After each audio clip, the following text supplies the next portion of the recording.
Good morning వెస్టీజ్. Sound కొంచెం excitement ఉంటేనే. Yes, good morning. ఎస్, అన్నిటికంటే ముందు నన్ను ఈ విధంగా రికగ్నేషన్ చేసేంత గొప్ప వ్యక్తినేం కాదు, కానీ మీ అందరూ నన్ను ఆ స్టేజ్కి తీసుకెళ్లారు. కానీ నేను ఏ స్టేజ్ నుంచి వచ్చినా అనేది మీకు తెలుస్తుంది. సో అందరికీ ఒకసారి మనస్ఫూర్తిగా నమస్కారం. సో ఈరోజు నేను ఇక్కడికి రావడానికి కారణం ఏంటంటే, సో రంజిత్ సార్ మేము చాలా మంచిగా ఎప్పటికీ కలిసి ఉన్నప్పుడు మాట్లాడుతుంటాం. ఇంతకుముందు స్టార్ క్రూజ్కి వెళ్ళినప్పుడు కూడా, లాస్ట్ స్విట్జర్లాండ్లో కూడా.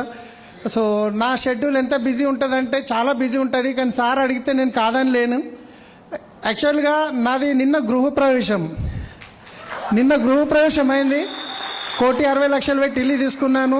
ఇంట్లో చుట్టాలు అక్కడే ఉన్నారు ఇంకా కొందరు, కానీ నేను టైం ఇచ్చాను సార్కి, నేను కాదనలేదు కాబట్టి నేను వాళ్ళని అట్లనే పెట్టేసి వచ్చాను. కానీ ఈరోజు నేను ఒక విషయం మాత్రం గ్యారంటీ ఇవ్వగలుగుతున్నాను.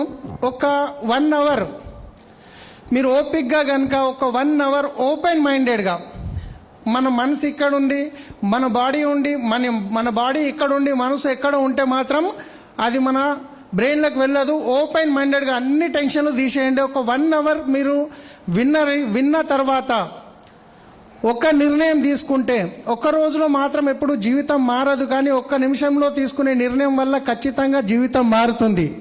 అది ఏందనేది నా స్టోరీలో మీరు వినబోతున్నారు. సో నా పేరు సలీం, నేను హైదరాబాద్లో ఉంటాను. యాక్చువల్గా మా ఊరు పటాన్చెరు పక్కన బానూర్ అనే ఒక చిన్న విలేజ్ అనమాట. సో నేను యాక్చువల్గా మా నాన్నగారు నేను 3 సంవత్సరాల వయసులో ఉన్నప్పుడు చనిపోవడం జరిగింది. మా అన్న నాకంటే పెద్దగా ఉంటాడు, ఒక 2 ఇయర్స్, మేమిద్దరమే.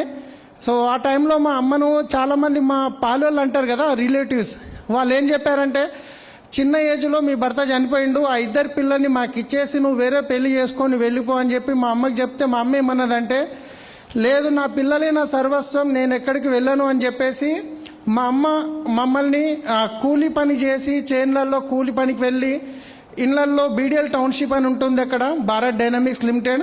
సో అక్కడ ఇళ్లలో ఇంటి పనికి వెళ్ళి మమ్మల్ని చదివించే ప్రయత్నం చేసింది, చదివించింది. ఆల్మోస్ట్ నేను 6th 7th క్లాస్ వరకు చదువుకున్నాను. 7th క్లాస్లో 2nd క్లాస్లో కూడా పాస్ అవ్వడం జరిగింది. కానీ పరిస్థితి ఎలా ఉండేదంటే, ట్యూషన్కి వెళ్తే ఆ ట్యూషన్ ఫీజు కట్టడానికి డబ్బులు ఉండేటివి కావన్నమాట. సో సార్ దగ్గరికి వెళ్ళి 2 నెలల ట్యూషన్ ఫీజు కట్టలేదు, నువ్వు ట్యూషన్ ఫీజు దాపో అని చెప్పి ఇంటికి పంపిస్తుండే.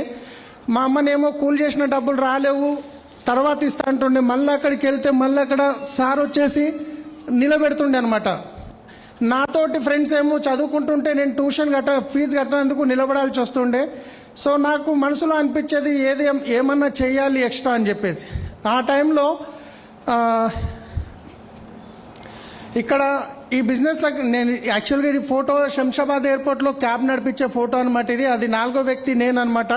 సో చాలామందికి అనిపిస్తుంది నేను డ్రైవర్ని అంటే, కొత్త వాళ్ళు మాత్రం నమ్మరు. అవునా కాదండి? మీరు రిప్లై ఇవ్వాలి. మీరు రిప్లై ఇస్తే ఇంకొంచెం బాగా చెప్పగలుగుతాను. రెడీ ఉన్నారా? సో నేను స్టార్టింగ్లో కొత్తగా మీటింగ్లకు వెళ్ళినప్పుడు స్టేజ్ మీద నుంచి కొందరు లీడర్ల స్టోరీ విన్నాను. వాళ్ళు చూస్తేనేమో ఎర్రగా బుర్రగా బాగుండేది, కోట్లు సూట్లు వేసి బెంజ్ కార్లు వచ్చేది. కానీ వాళ్ళ స్టోరీలో ఏముండేదంటే, నేను ఈ బిజినెస్లోకి రావడానికి ముందు నాకు ఇంత అప్పు ఉండేది, నాకు ఇంట్లో కరెంటు బిల్లు కట్టడానికి డబ్బులు ఉండేది కావు, పాల ప్యాకెట్లకు డబ్బులు ఉండేవి కావు అని చెప్పేవాళ్ళు. ఒక్కోసారి అనిపిస్తుండే, వీళ్ళు చూస్తానికి ఇంత ఎర్ర బుర్ర ఉన్నారు, నిజమేనా అని అనిపిస్తుండే. కానీ ఎప్పుడైతే నేను ఈ విజిట్లకు వచ్చి నేను ఇక చేస్తాను అని చెప్పి కమిట్మెంట్గా రెడీ అయ్యాను, ఆ రోజు నుంచి నేను ఒక్కొక్క ఫోటో కలెక్ట్ చేసి పెట్టాను. ఈరోజు నేను చెప్పడం కాదు, విత్ ఫోటోలతో మీకు చూపించబోతున్నాను. సో ఇది డ్రైవర్గా నేను శంషాబాద్ ఎయిర్పోర్ట్లో చేసినప్పటి ఫోటో అనమాట.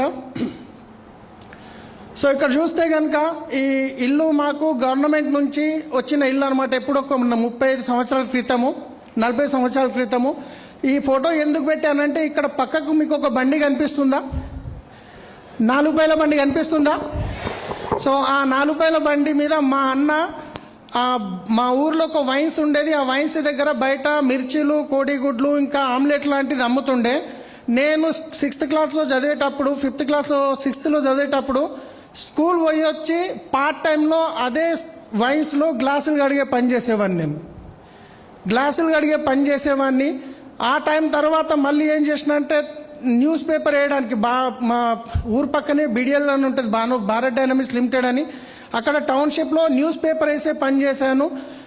అక్కడ జీతం ఎంత ఇచ్చేదంటే 150 రూపాయలు ఇచ్చేది. పొద్దున 3 గంటలకు వెళ్ళి మెయిన్ గేట్ దగ్గర పేపర్ వస్తే అదంతా సెట్ చేసుకొని సైకిల్ మీద పెట్టుకొని బీడిఎల్ టౌన్షిప్లో వేసి అక్కడి నుండి ఆర్డినెన్స్ ఫ్యాక్టరీ అని ఉంటుంది, అక్కడికి వెళ్ళి మళ్ళీ 7-8 కిలోమీటర్ సైకిల్ మీద వెళ్ళి పేపర్ వేసి అక్కడి నుంచి మా ఊరికి బానూరుకి వచ్చి మాల్పటేల్ ఉంటుండే వాళ్ళ దగ్గర ఒక పేపర్ వేస్తుంటే ఉదయం ఆంధ్రప్రభ పేపర్ ఉంటుండే. అప్పుడు ఆ పేపర్ అంతా అయిపోయిన తర్వాత ఇంటికి వచ్చి స్కూల్కి వెళ్దాము అని చెప్పి రెడీ అయ్యి అన్నం వేసుకొని కూర వేసుకొని పోతే కూర ఉండేది కాదు. మా అమ్మని అడుగుతుంటే కూర లేదంటే కూలి డబ్బులు రాలేవు బిడ్డ, కారం పొడి వేసుకొని తినిపో అంటుండే. ఎందుకంటే అలాంటి పరిస్థితి నుంచి నేను ఇక్కడ రావడం జరిగింది. సో అక్కడ నాకు అనిపించింది మా అన్న ఏదైతే వైన్స్లో పని చేస్తుండేనో అక్కడ ఆయనకు తాగుడు అలవాటు అయ్యి ఆయన సంపాదించింది మొత్తం తాగడానికే అవుతుండే, ఇంట్లో డబ్బులు ఇచ్చేది కాదు. ఇక నాకు అనిపించింది ఇక కరెక్ట్ కాదు, నాతోటి ఫ్రెండ్స్ను చూస్తే బాగా అనిపిస్తారు. అంటే వాళ్ళు కొంచెం వాళ్ళ పేరెంట్స్ ఉండడం వల్ల వాళ్ళ లైఫ్ స్టైల్ కొంచెం బాగుండేది, మాకేమో ఎప్పుడు ఏదో ఒక లోపం ఉంటుండే, తక్కువ పడుతుండే దేనికైనా. అప్పుడు నేను డిసైడ్ అయిన ఇక కాదు, ఇక నేను స్కూల్ బంద్ చేస్తా, ఏదైనా పని చూసుకుంటా అని చెప్పేసి పేపర్ వేసిన తర్వాత బీడిఎల్ యాన్సిలరీ అని ఉంది, అక్కడ 450 రూపాయల జీతానికి 450 రూపాయలు జీతం ఇచ్చేది. బీడిఎల్ యాన్సిలరీలో పనికి వెళ్ళాను. సో ఇది సర్ఫేస్ గ్రైండింగ్ మిషన్ అనమాట, ఆయన నా రిలీవర్. సో అక్కడ నేను పని చేసిన తర్వాత సైకిల్ గిట్ ఉండేది కాదు. ఫస్ట్ షిఫ్ట్ ఉంటే పొద్దున 1 గంట ముందు లేచి 3 కిలోమీటర్లు నడుచుకుంటూ పోయేవాడిని, నడుచుకుంటూ వచ్చేవాడిని ఆ టైంలో. ఆ తర్వాత నేను ఒక దగ్గర పని చేస్తున్నా అంటే నేను అక్కడే పని చేయాలి, ఇదే నా జీవితం అనేది నాకు ఉండేది కాదు. ఎక్కడన్నా నాకు 100 రూపాయలు ఎక్కువ వస్తున్నాయంటే నేను పనిని మార్చేవాడిని. సో తర్వాత ఇది చూసినట్లయితే అక్కడ బ్లూ షర్ట్ కనిపిస్తుంది కదా. సో ఈ బ్లూ షర్ట్ ఎందుకు చూపిస్తున్నానంటే ఆ టైంలో నేను ఎప్పుడు పండుగలకి కొత్త బట్టలు కొనేది కాదు. మన కోటి చౌరస్తాలో చూస్తే సెకండ్ హ్యాండ్లో కుప్పలేసి బట్టలు అమ్ముతారు కదా, సో అలాంటి బట్టలు కొనేవాడిని డబ్బులు లేక. సో అందుకే ఆ షర్ట్ గిట్ట చూస్తే మీకు డిఫరెంట్గా అనిపిస్తుంది. ఇది వచ్చేసి అదే కంపెనీలో నేను పనిచేసినప్పుడు మన దసరాకి లక్ష్మీ పూజ చేస్తారు మిషన్లకి. సో అక్కడ అప్పుడు దిగిన ఫోటో అది నాది. సో ఆ తర్వాత నేను అక్కడ పనిచేస్తున్న టైంలో ఇంకొంచెం అంటే మా ఊరు పక్కనే ఒక కోళ్ళ ఫారం ఓపెన్ అయింది, మారుతి హ్యాచరీస్ లిమిటెడ్ అని. సో అక్కడ డైలీ 50 రూపాయలు ఇచ్చేదనమాట, డైలీ లేబర్ లాగా. వారం పేమెంట్ ఉంటుండే. సో ఇక్కడ నేను 600-700కి వస్తుంది, కోళ్ళ ఫారంలో అయితే 1500 వస్తుంది నెలకని. అక్కడ నుంచి పని వదిలేసి మళ్ళీ కోళ్ళ ఫారంలోకి వెళ్ళి పని చేశాను. ఈ కోళ్ళ ఫారంలో గిట్ట నేను అన్ని ఆల్రౌండ్ పని చేసేవాడిని. అక్కడ ఫీడ్ మిల్ ఉంటే ఫీడ్ మిల్లో పని చేసేవాడిని. సో ఇక్కడ కోళ్ళు ఒక బ్యాచ్ వెళ్ళిపోయిన తర్వాత కింద ఉన్న టాయిలెట్ ఏదైతే ఉందో కోడి ఎరువు ఉంటుంది కదా, అది ఫార్మర్లు వచ్చి కొనుక్కొని వాళ్ళు నింపుకొని పోవాలన్నమాట. కానీ మేము ఏం చేస్తుంటామంటే 5 గంటలకు డ్యూటీ అయిపోయిన తర్వాత ఒక లారీకి ఇంత అని గుత్త మాట్లాడుకొని మేమే ఆ ఎరువుని గిట్ట లోడ్ చేసేవాళ్ళం అనమాట. డబల్ పని చేసేవాళ్ళము. సో ప్రతి ఒక్క పని చేసేవాడిని అక్కడ కూడా నేను. తర్వాత అక్కడ ఒక ట్రాక్టర్ ఉండేది, ఆ ట్రాక్టర్ మీద ఆ డ్రైవర్ ఎక్కువ లీవులు పెడుతుండే అనమాట. ఆయన లీవ్ పెట్టినప్పుడు నేను మెల్లమెల్లగా ఏమైంది, ఆ బండి డ్రైవింగ్ నేర్చుకోవడం జరిగింది. ఆ ట్రాక్టర్ డ్రైవింగ్ నేర్చుకున్న తర్వాత అప్పుడు అనిపించింది కోళ్ళ ఫారంలో చేస్తే 1500 వస్తుంది, అదే నేను కొంచెం బయట డ్రైవింగ్కి వెళ్తే కొంచెం జీతం ఎక్కువ వస్తుంది అనే ఉద్దేశంతో అక్కడ మన బీడిఎల్లో ఒక అంబాసిడర్ కారు ఉండే. సో ఎవరు అంటే ఈరోజు నన్ను ఎవరైతే ఈ వెస్టీజ్లకు తీసుకొచ్చారో వాళ్ళ దగ్గర అంబాసిడర్ కార్ మీద డ్రైవర్గా వెళ్ళాను. 2500 అప్పుడు ఇంచుమించు 2500 జీతం ఉండే ఆ టైంలో. సో అంబాసిడర్ కార్ మీద డ్రైవర్గా వెళ్ళిన తర్వాత ఒక 1 ఇయర్ వరకు వాళ్ళతో చేశాను.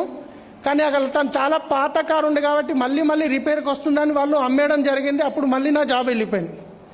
సో నాకేమనిపించింది, ఇప్పుడు నేను బీడియోలో చేస్తున్నాను, 2500 ఉంది, అదే సిటీలో వెళ్తే కనుక ఇంకా జీతం ఎక్కువ ఉంటుందని చెప్పేసి నేను సోమాజిగూడలో ఒక మెకానిక్ పరిచయం ఉండే, ఆయన ద్వారా ఒక జాబ్ గురించి అడిగితే ఆయన నన్ను ఎక్కడ పెట్టించిన డ్రైవింగ్ కంటే గజల్ శ్రీనివాస్ అని ఒక సింగర్ ఉండే, మీకు తెలిసి ఉంటుంది. ఆయన దగ్గర ఒక 7 నెలలు చేసిన. ఆనంద్ నగర్ కాలనీలో ఉండేది ఖైరతాబాద్లో. ఫస్ట్ హైదరాబాద్కి సిటీ వెళ్ళి మన చింతల్ బస్తీలో ఒక రూమ్ అంటే బ్యాచిలర్స్తో పాటు రూమ్లో రెంట్కి ఉండి అక్కడ నేను 7 నెలలు చేశాను. చేసిన తర్వాత అక్కడ నుండి మళ్ళీ వేరే జాబ్ షిఫ్ట్ అయ్యాను. టీసీఎస్ మన హైటెక్ సిటీలో ఉంది. ఆ టీసీఎస్లో ఒక ఎంప్లాయీ దగ్గర జాబ్ చేసేవాడిని అనమాట. వాళ్ళని పొద్దున ఆఫీస్కి వదిలేసి సాయంత్రం వాళ్ళ ఇంటికి వదిలేసి వెళ్ళిపోయేది. ఆ టైంలో నా పెళ్ళి అయ్యిందనమాట. ఇంకా నేను జీవితంలో సెటిల్ ఏం కాలేదు. ఇంచుమించు 6,500 జీతం వస్తుంది. కానీ ఇక ఊర్లలో ఎట్లుంటుంది, మా పాలల దాంట్లో నాకంటే చిన్నోడు మా తమ్ముడు పెళ్లి చేసుకుండు. ఇక మా అమ్మ నా ఇంట పడ్డది, నీకంటే చిన్నోడు పెళ్లి చేసుకున్నాడు, నాకేమన్నా అయిందంటే నీకు పిల్లనియర్రా, నా మాటిని పెళ్లి చేసుకో అని చెప్పేసి ఊకే కొట్లాడేది. సరే అని చెప్పేసి పెళ్లి చేసుకున్నా. పెళ్ళి అయిన తర్వాత 1 ఇయర్కి పాప పుట్టింది. జీతం అయితే పెరగలేదు కానీ ఖర్చులు పెరిగినాయి. 6,500 నేను బానూరుకైనా అప్ అండ్ డౌన్ చేయాలి, 25 kilometre daily up and down చేయాలి, పిల్లలకు సెరలాకులు కావాలి, ఖర్చులు పెరిగిపోయినాయి. ఇంకేం చేయాలి, మళ్ళీ ఏదన్నా ఇంకా ఎక్కువ జీతం ఉన్నది చూడాలి. ఇక నాకు ఇచ్చే జీతం 6,500 అదే ఎక్కువ డ్రైవర్కి. అప్పుడు నేనేం చేసేవాడిని, నైట్లో సిటీ ట్యాక్సీ అని ఉండేది బేగంపేట ఎయిర్పోర్ట్లో, మారుతి వ్యాన్ మీద నైట్లో అప్పుడప్పుడు నేను సిటీ ట్యాక్సీ గిట్ట నడిపేవాడిని. 2 డ్యూటీలు చేసేది. ఎందుకంటే పగలేం లేదు, వీళ్ళని డ్రాప్ చేయాలి, సాయంత్రం వరకు వెయిట్ చేయాలి. అక్కడ పార్క్ ఉంటుండే, పార్క్లో వండుకునేవాడిని, నైట్ మళ్ళీ సిటీ ట్యాక్సీ నడిపేవాడిని. 2 రోజులకు 3 రోజులకు ఇంటికి వెళ్ళేవాడిని. సో అలా చేస్తూ ఇంకా నేను ఖర్చులు పెరిగిన ఇంకేమైనా చేద్దామన్న టైంలో హైదరాబాద్లో శంషాబాద్ ఇంటర్నేషనల్ ఎయిర్పోర్ట్ ఓపెన్ అయింది. అక్కడ మేరు క్యాబ్లు అని చెప్పేసి 600 డ్రైవర్ల రిక్వైర్మెంట్ ఉందని చెప్పి తెలిసింది. సో అక్కడికి వెళ్ళి ఇంటర్వ్యూ ఇచ్చాను. మేరు క్యాబ్ నాకు ఇవ్వడం జరిగింది. వీళ్ళది ఎట్లుంటుందంటే, ఒక రోజుకి వాళ్ళు కారు మనకి ఇచ్చేస్తారు, కస్టమర్స్ని వాళ్ళే ఇస్తారు, డీజిల్ నేనే ఊహించుకోవాలి, వాళ్ళు ఇచ్చిన బుకింగ్స్ నడుపుకోవాలి.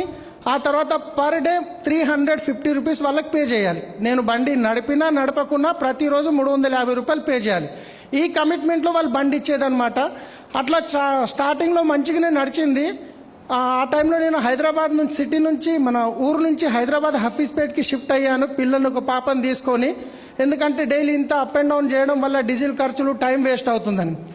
హఫీజ్పేట్కి వచ్చిన తర్వాత ఈ 350 రూపాయలు ఏదైతే ఉండేనో వాళ్ళు దాన్ని పెంచుకుంటూ 350 నుంచి 400, 500, 800 అట్లా 1,050 రూపాయల దాకా తీసుకెళ్లారు. ఎప్పుడైతే 1,050 రూపాయలు ఒక రోజు కట్టాలనో, మనం బిజినెస్ చేసినా చేయకున్నా, జ్వరం వచ్చినా ఏమొచ్చినా 1,050 కట్టాల్సిందే. అంత కట్టలేము, కస్టమర్స్ తక్కువైపోయారు, డీజిల్ రేట్లు పెరిగినాయని చెప్పేసి 600 మంది డ్రైవర్లు మొత్తం స్ట్రైక్ పెట్టారు. ఎవ్వరు బండి నడపొద్దు, ఇంత డబ్బులు మేము కట్టలేము, కంపెనీ తగ్గించాలని ఆర్టీసీ క్రాస్ రోడ్, మనం ట్యాంక్ బండి మీద కొన్ని బండ్లు ఆపేసి ఏ బండిని గిట్ట రోడ్డు మీద నడవనియట్లేదు. ఇక నేను గిట్ట వెళ్ళి బండి ఇంటికాడ పెట్టేసి ట్యాంక్ బండి మీద కూర్చోవాలి. అట్లా 45 డేస్ అయింది. ఊర్లో ఉన్నప్పుడు రెంట్ కట్టేది లేకుండే.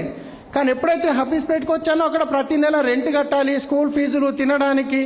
సో ఇబ్బంది అవుతుంది. ఇప్పుడు ఏం చేయాలి, ఈ స్ట్రైక్ ఎప్పుడు అయిపోతుందో నాకు తెలియట్లేదని చెప్పేసి నేను మా భార్య దగ్గర ఉన్న కొంచెం బంగారం కూదబెట్టి ఒకరి దగ్గర ఒక 50,000 అప్పు తీసుకొని సొంతంగా ఒక వెహికల్ కొనుక్కున్నాం. ఎందుకంటే నాకు అంతకుముందు పరిచయం ఉన్న కస్టమర్స్ రెగ్యులర్గా పిలిచేవాళ్ళు కాబట్టి ఆ వెహికల్ కొనుక్కున్నా. మళ్ళీ నా బిజినెస్ సెట్ అయింది. ఇప్పుడు ఓన్ వెహికల్ అయిపోయింది. ప్రతి నెల ఈఎంఐ కట్టుకోవాలి, టెన్షన్ ఫ్రీ అయింది. కానీ అట్లా చేస్తూ నాతో పాటు కొందరు డ్రైవర్లు, నా ఫ్రెండ్స్ గిట్ట వెహికల్స్ కొనుక్కున్నారు సొంతంగా.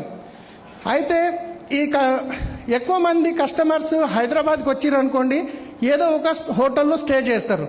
వాళ్ళకు వెహికల్ రిక్వైర్మెంట్ కావాలంటే రిసెప్షన్లో చెప్పేవాళ్ళు, మాకు ఎయిర్పోర్ట్కి క్యాబ్ బుక్ చేయి, రామోజీకి వెళ్ళాలి, క్యాబ్ బుక్ చేయని. తో నేను ఆ హోటల్లో ఉండే రిసెప్షన్లో ఎవరైతే పని చేస్తారో వాళ్ళతో నేను టైఅప్ అయ్యాను. మీరు ఒక బుకింగ్ ఇవ్వండి, బుకింగ్కి ఒక 100 రూపీస్ మీకు కమిషన్ ఇస్తాను. జనరల్గా నేను ఎయిర్పోర్ట్కి 600 ఛార్జ్ చేస్తాం కస్టమర్కి. ఈ 100 రూపీస్ యాడ్ చేసి 700 ఒక షీట్ చేసి వాళ్ళకి ఇచ్చేసిన, మీరు బుకింగ్కి 100 రూపాయలు ఇస్తానని. అలా నా బిజినెస్ ఒక రేంజ్లో ఎదిగిపోయింది. ఇంచుమించు 90 హోటల్స్ నుంచి నాకు బుకింగ్ వచ్చేటివి. 90 హోటల్స్ నుంచి. అప్పుడు నాతో పాటు నా ఫ్రెండ్స్ తీసుకున్న క్యాబ్స్ నా దగ్గర అటాచ్ చేయడం జరిగింది. వాళ్ళు డాట్ క్యాబ్లో పోయి అటాచ్ చేస్తే 7,500 కట్టాలి నెలకి. కానీ నేను మా ఫ్రెండ్స్కి ఏం ఆఫర్ ఇచ్చానంటే 2,500 కట్టండి చాలు, ఇంచుమించు 60,000 నుంచి 70,000 బిజినెస్ ఇస్తానని చెప్పి అట్లా నేను బిజినెస్ పెంచుకుంటూ వెళ్ళాను. నా దగ్గర 40 అటాచ్ వెహికల్స్ నడిచేటివి. కాల్ సెంటర్ పెట్టాను. 5 మంది అమ్మాయిలు కాల్ సెంటర్లో పనిచేసేవాళ్ళు. ఒక డ్రైవర్గా ఉన్న వ్యక్తి 70,000 నుంచి 80,000, 1,00,000 రూపాయలు ఇన్కమ్ వరకు వెళ్ళాను. మంచిగా ఉంది, ఇంకా బిజినెస్ ఎక్కడికో వెళ్ళిపోతుంది అన్న హోప్తోని హఫీజ్పేట్లో 72 గజాలది ఒక ఇల్లు కొనుక్కున్నా. దానికి ఒక పర్సనల్ లోన్ తీసుకొని 4 సంవత్సరాల లోన్ పెట్టుకున్నా. 25,000 ఈఎంఐ కట్టాలి. సో బాగా నడుస్తుంది కదా, నెలకి దగ్గర 1,00,000 వస్తుంది అని చెప్పేసి డిసైడ్ అయ్యి తీసుకున్నా. చూస్తూ హైదరాబాద్లో అనుకోకుండా పెద్ద ఒక సంస్థ వచ్చింది, ఓలా క్యాబ్, ఊబర్ క్యాబ్. ఎప్పుడైతే ఈ ఓలా క్యాబ్ ఊబర్ క్యాబ్ వచ్చిందో ఈ ఓలా క్యాబ్ ఊబర్ క్యాబ్ రాగానే నా దగ్గర ఉన్న ఈ 40 మంది వాళ్ళ కార్లు తీసుకొని ఓలా దగ్గరికి వెళ్ళిపోయారు. నా దగ్గర బిజినెస్ ఉంది కానీ వెహికల్స్ లేవు. ఇక్కడ 2 ఆప్షన్స్ ఉండే నాకు. ఒకటి అన్నీ బంద్ చేసి ఏదన్నా డ్రైవర్గా పని చేసుకోవాలి, లేదు అంటే వెహికల్స్ కొనుక్కోవాలి. సరే అన్నీ బంద్ చేసి డ్రైవర్గా పని చేసుకుందామంటే నెలకి 25,000 ఈఎంఐ కట్టాలి, స్కూల్ ఫీజులు ఇంచుమించు 40 నుంచి 50,000 ఖర్చు. ఇంకా వేరే ఆప్షన్ లేక నేనేం చేశానంటే నాకు ఒక తెలిసిన కస్టమర్తోని 24 లక్షల రూపాయలు 3%కి ఇంట్రెస్ట్ తీసుకొని 10 వెహికల్స్ కొనుక్కోవడం జరిగింది. సొంతంగా 10 వెహికల్స్ కొనుక్కున్నాను. ఈ 10 వెహికల్స్లో కొన్ని ఓన్ ప్లేట్ కూడా కొన్నాను. ఎందుకంటే కర్ణాటక మహారాష్ట్ర పోయినప్పుడు ఈ ట్యాక్స్ కట్టే బాధ ఉండొద్దని. సో అట్లా కొనుక్కున్న ఇంచుమించు మళ్ళీ 1 ఇయర్ వరకు బిజినెస్ మంచిగా నడిచింది. ఎందుకంటే ఈ 40 మంది కలిసి చేసే బిజినెస్ నేను 10 వెహికల్స్ మీద చేసేవాడిని డ్రైవర్స్ని పెట్టుకొని. కానీ 1 ఇయర్ తర్వాత ఓలా క్యాబ్ వాళ్ళు రేట్లు ఏవైతే ఉన్నాయో ఎయిర్పోర్ట్కి మేము 600 ఛార్జ్ చేస్తే వాళ్ళు 300, 350కి ఇవ్వడం స్టార్ట్ చేశారు. అప్పుడు కార్లు పోతే కార్లు తెచ్చుకున్నాం. కానీ ఇప్పుడు ఏమైంది, కంప్లీట్గా కస్టమర్స్ మొత్తం వెళ్ళిపోయారు. ఇంకా ట్రై చేద్దాం, బిజినెస్ని ఎట్లనన్నా నిలబెడదామని చెప్పేసి 3 నెలలు ట్రై చేశాను. కానీ ఈ 3 నెలలు వెహికల్స్ ఈఎంఐ కట్టాల్సిందే, డ్రైవర్కి శాలరీస్ ఇవ్వాల్సిందే, కాల్ సెంటర్లో పనిచేసే వాళ్ళ జీతాలు ఇవ్వాల్సిందే, ఇంట్లో ఇన్కమ్ జీరో అయిపోయింది. మళ్ళీ 2,70,000 ఎక్స్ట్రా అప్పు చేయాల్సి వచ్చింది. ఇంచుమించు అప్పు 27 లక్షలకి వెళ్ళిపోయింది. ఇన్కమ్ జీరో అయిపోయింది. ఇక నాకు అనిపిస్తుంది ఇక అయిపోయింది. ఇక నేను అంత పెద్ద సంస్థతో నేనే కాదు, నాతో పాటు డాట్ క్యాబ్, ఎల్లో క్యాబ్, ఆ క్యాబ్ అన్ని ఖతం అయిపోయినాయి. ఏ చిన్న క్యాబులు లేవు. ఇంకా ఇక అప్పులలో బాధలు ఎక్కువైనా, ఇన్కమ్ జీరో అయిపోయింది. మా వైఫ్కి పరిస్థితి తెలియదు, ఇవన్నీ చెప్పలేదు ఆమెకు. ఇక ఒకరోజు ఎట్లా అయిపోయిందంటే సిచ్యువేషన్ కంప్లీట్గా ఉన్న బంగారం గిట ఒక చిట్టీలో ఆయనకి ఎట్లుంటుంది, లోన్ అనుకోండి ఎవరికన్నా పెద్ద అప్పిచ్చేది ఉంటే పోయి కాలు పట్టుకుంటే వదిలేస్తాడు. కానీ చిట్టి పైసలు ఎట్లుంటాయి, 1 నెల కట్టక 2 నెలలు కట్టలేమంటే ఇంటి మీదకి వచ్చేస్తారు. అప్పటిదాకా ఒకరోజు ఏమైందంటే మా వైఫ్ వాళ్ళ నాన్న వాళ్ళ దగ్గరికి ఒక చిన్న దావత్ ఉండి వెళ్ళింది పిల్లలు తీసుకొని. అప్పటిదాకా నేను చిట్టి ప్రతి నెల 25,000 కట్టేది. నేను ఎప్పుడు పోయినా కుర్చేసి ఒక మెడికల్ షాప్ అయినా టీ తాగమని అడిగేది. కానీ 2 నెలలు కట్టకపోయేసరికి ఉల్టా తిట్టడం స్టార్ట్ చేసింది. ఒకరోజు రాత్రి 10 అవుతుంది, ఆయన ఫోన్ వచ్చింది, 2 నెలలు కట్టలేవు, నేను ఇంటి మీదకి వచ్చి ఇజ్జత్ తీస్తా, అది తీస్తా అని చెప్పి తిడితే నాకు అర్థమైపోయింది ఇక నా లైఫ్లో ఎండ్ ఉంది, వెనకాల భూమి లేదు, అమ్ముకొని అప్పు కడదామంటే. సో ఇది అప్పు క్లియర్ అవుతుంది అన్నది నాకు క్లారిటీ ఇక అర్థమైపోయింది. ఇక నేను చేయలేనని ఇంకా ఆ రోజు డిసైడ్ చేసుకున్నా, పైన ఫ్యాన్ తిరుగుతుంది, ఈరోజు సూసైడ్ చేసుకోవాల్సిందే, ఊరేసుకోవాల్సిందే అని చెప్పి మంచం మీద వండుకున్నా. కళ్ళకి నీళ్లు పోతున్నాయి, ఇట్లా లెక్క పెడుతున్నా, ఒక 4, ఒక 3, ఇంకా 2, ఇక వేసుకుందామని చెప్పేసి ఇంట్లో గిట్ట అవ్వలేరు. కానీ ఎప్పుడైతే నేను డ్రైవర్గా పనిచేసినప్పుడు ఏదైనా రోడ్డు మీద సిగ్నల్ కాడ పిల్లలు ఆగినప్పుడు డోర్ కొట్టి వాళ్ళు డబ్బులు అడిగేది. వాళ్ళని చూస్తే బట్టలు చినిగిపోయినాయి, పాత ఉండేటి ఎంటికలు ఎట్లనే ఉంటాయి కదా. సో నాకు అర్థమైంది, ఒకవేళ నేను సూసైడ్ చేసుకుంటే రేపు నా పిల్లల పరిస్థితి కూడా ఇదే. మళ్ళీ నాకు పేయి మీద ముండ్లు వచ్చేసినాయి. నా పిల్లల లైఫ్ నేను చేసిన పొరపాటుకి నా పిల్లల్ని ఎందుకు ఇచ్చేయాలని మళ్ళీ సూసైడ్ని ఆపుకున్నా. ఆ తర్వాత కష్టాల్లో ఉన్నా చూస్తున్నా, ఇంకా ఏం చేద్దామనే ఛాన్స్ లేదు, మొత్తం ఇక అయిపోయింది, జీవితం ఖతం అయిపోయింది. నేను చూస్తున్నా దేవుడా నాకు సావు వస్తే బాగుండే, దానికి అదే సావుని గుర్తు చేసుకుంటే హ్యాపీ అనిపిస్తుండే. ఈ అప్పుల బాధలు, ఎందుకంటే నెల 70,000 ఇంట్రెస్ట్ కట్టాలి. సో అప్పటిదాకా రెస్పెక్ట్ ఇచ్చిన వాళ్ళు రెస్పెక్ట్ ఖతం అయిపోయింది. ఇంట్లో తినడానికి తిండి లేని పరిస్థితి అయిపోయింది, రైట్. సో అక్కడ ఇక చూస్తూ పెళ్లికి పెట్టిన బంగారం గిట్ట వెళ్ళిపోయింది. సో ఇది హఫీజ్పేటలో నేను కొన్న ఇల్లు అనమాట, మీరు వీడియోలో కూడా చూసి ఉంటారు. సో మా పిల్లలు అప్పుడు చిన్న ఉన్నారు, అప్పుడు శ్రీనిధి స్కూల్లో చదివేవాళ్ళు. సో ఆ టైంలో నాకు ఒక దేవుడు పంపించినట్టు ఒక కాల్ వచ్చింది, అరుణ కుమారి మేడం అని చెప్పేసి. వీళ్ళ అన్నయ్య దగ్గర నేను అంబాసిడర్ కార్ మీద పనిచేసినట్టు ఒక ఆల్మోస్ట్ 10 to 12 years గ్యాప్ తర్వాత ఫోన్ చేసింది.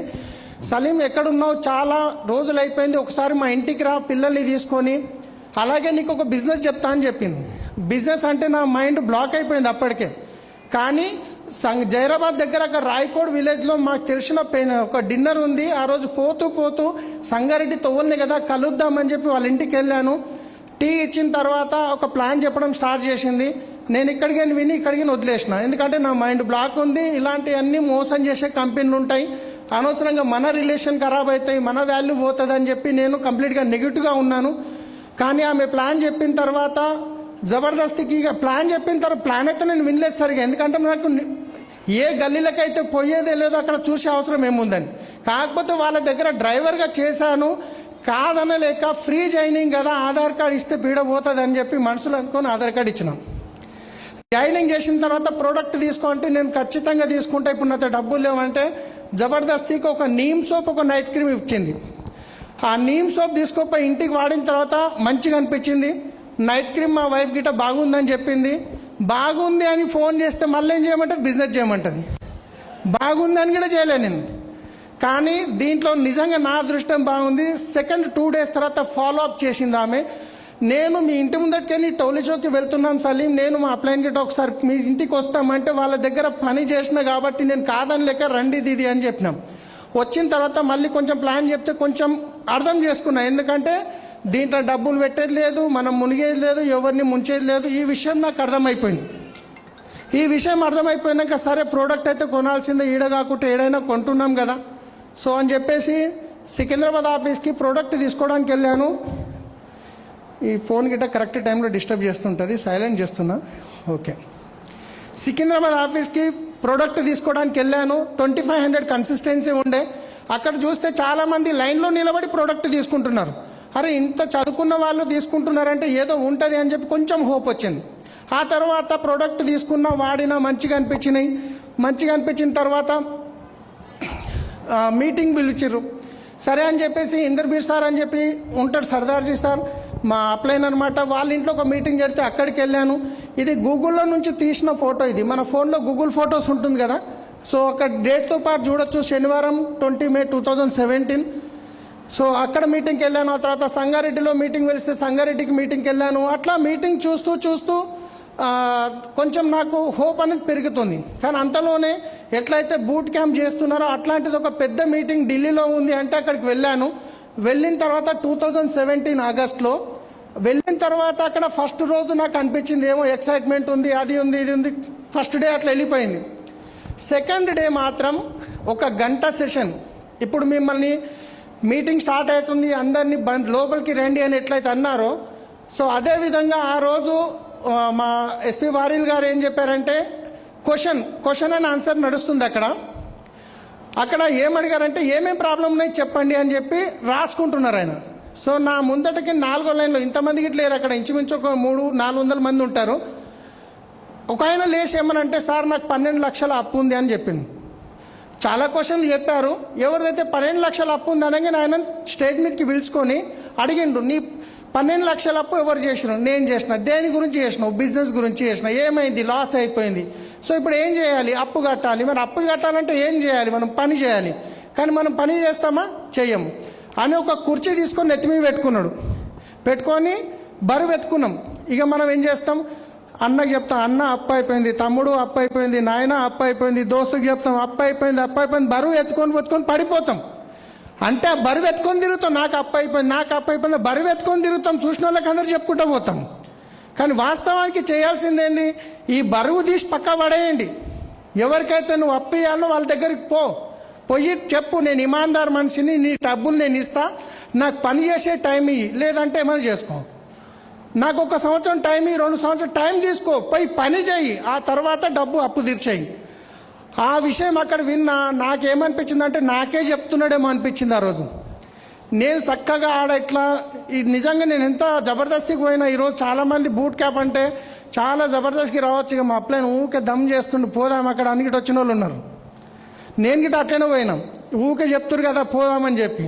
పోయేటప్పుడు సాగు పోయినట్టు పోయినా, తప్పదు కదా అని.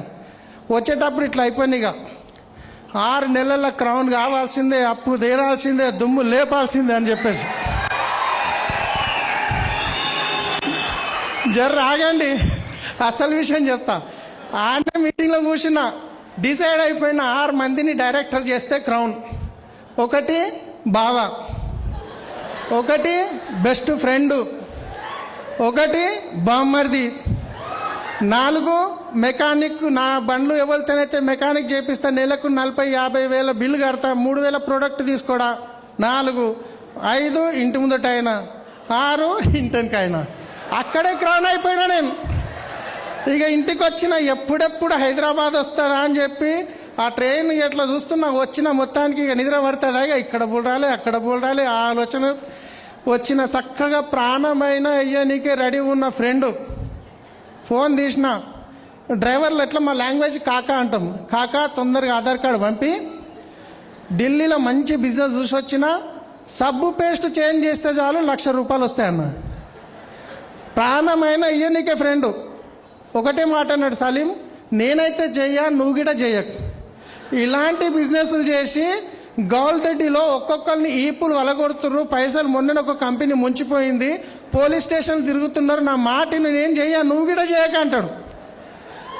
నా గాడపంత వెళ్ళిపోయింది. ఇక నీ మీద ఆశలు పెట్టుకొని నేను ఎట్లోనొస్తే నేను చెయ్యా నువ్వు చేయకంటాడు మీద, ఎందుకంటే బెస్ట్ ఫ్రెండ్స్. ఆయన నా మంచిగా కోరుకుంటున్నాడు. నేనేం చేసిన మళ్ళీ అప్లైన్ ఫోన్ చేసిన, సార్ ఆయనకు తెలుసు కడుపు నొప్పికి ఏం గోళ్ళు ఇవ్వాలను, ఏం లేదు నువ్వు సక్సెస్ కావాలంటే ఇలాంటివి దాటుకుంటూ పోవాలి, ఎన్ని ఎక్కువ నోళ్ళు ఉంటే అంత తొందరగా సక్సెస్ వస్తుంది అన్నాడు. మళ్ళీ గుండె ధైర్యం చేసుకుని ఇక ప్లాన్ చేసుకుంటా పోయింది. ఇంకా బాగున్నాడు. ఇక వాళ్ళ ఇంట్లోనే ట్రావెల్స్ ఆఫీస్, అంటే దూరంకి వెళ్ళి బావ, సొంత బావ కాదు, వాళ్ళ ఇంట్లోనే నా ట్రావెల్స్ ఆఫీసు, నెలకు 6,500 రెంట్ కడతా, 3,000 ప్రోడక్ట్ కొనుక్కోడా అని చెప్పేసి ఆఫీస్లో ఇంకా ఆఫీస్ బంద్ చేయలేదు, కొట్టుకుంటుంది అప్పుడు తీసేద్దామా ఎప్పుడు తీసేద్దామా రైట్. సో ఆ తర్వాత ఆయనకు పిలిచి చెప్పిన, సబ్బు డెమో చూపించిన, neem soap demo, flax oil demo చూపించిన, అన్నీ విన్న తర్వాత చెయ్యి పట్టుకొని సెటర్ ముందట వెనక వాళ్ళ ఇల్లు ఇంట్లో గుంజుకొని పోయిండు. ఏందబ్బా ఇంత గట్టి గుంజుకోపోతున్నా అనుకున్నా. అల్మారి తీసిండు కిందికని, ఈ కంపెనీ చేసిన ఈ కంపెనీ చేసిన ఈ కంపెనీ చేసిన ఇన్ని చేసిన అన్నాడు.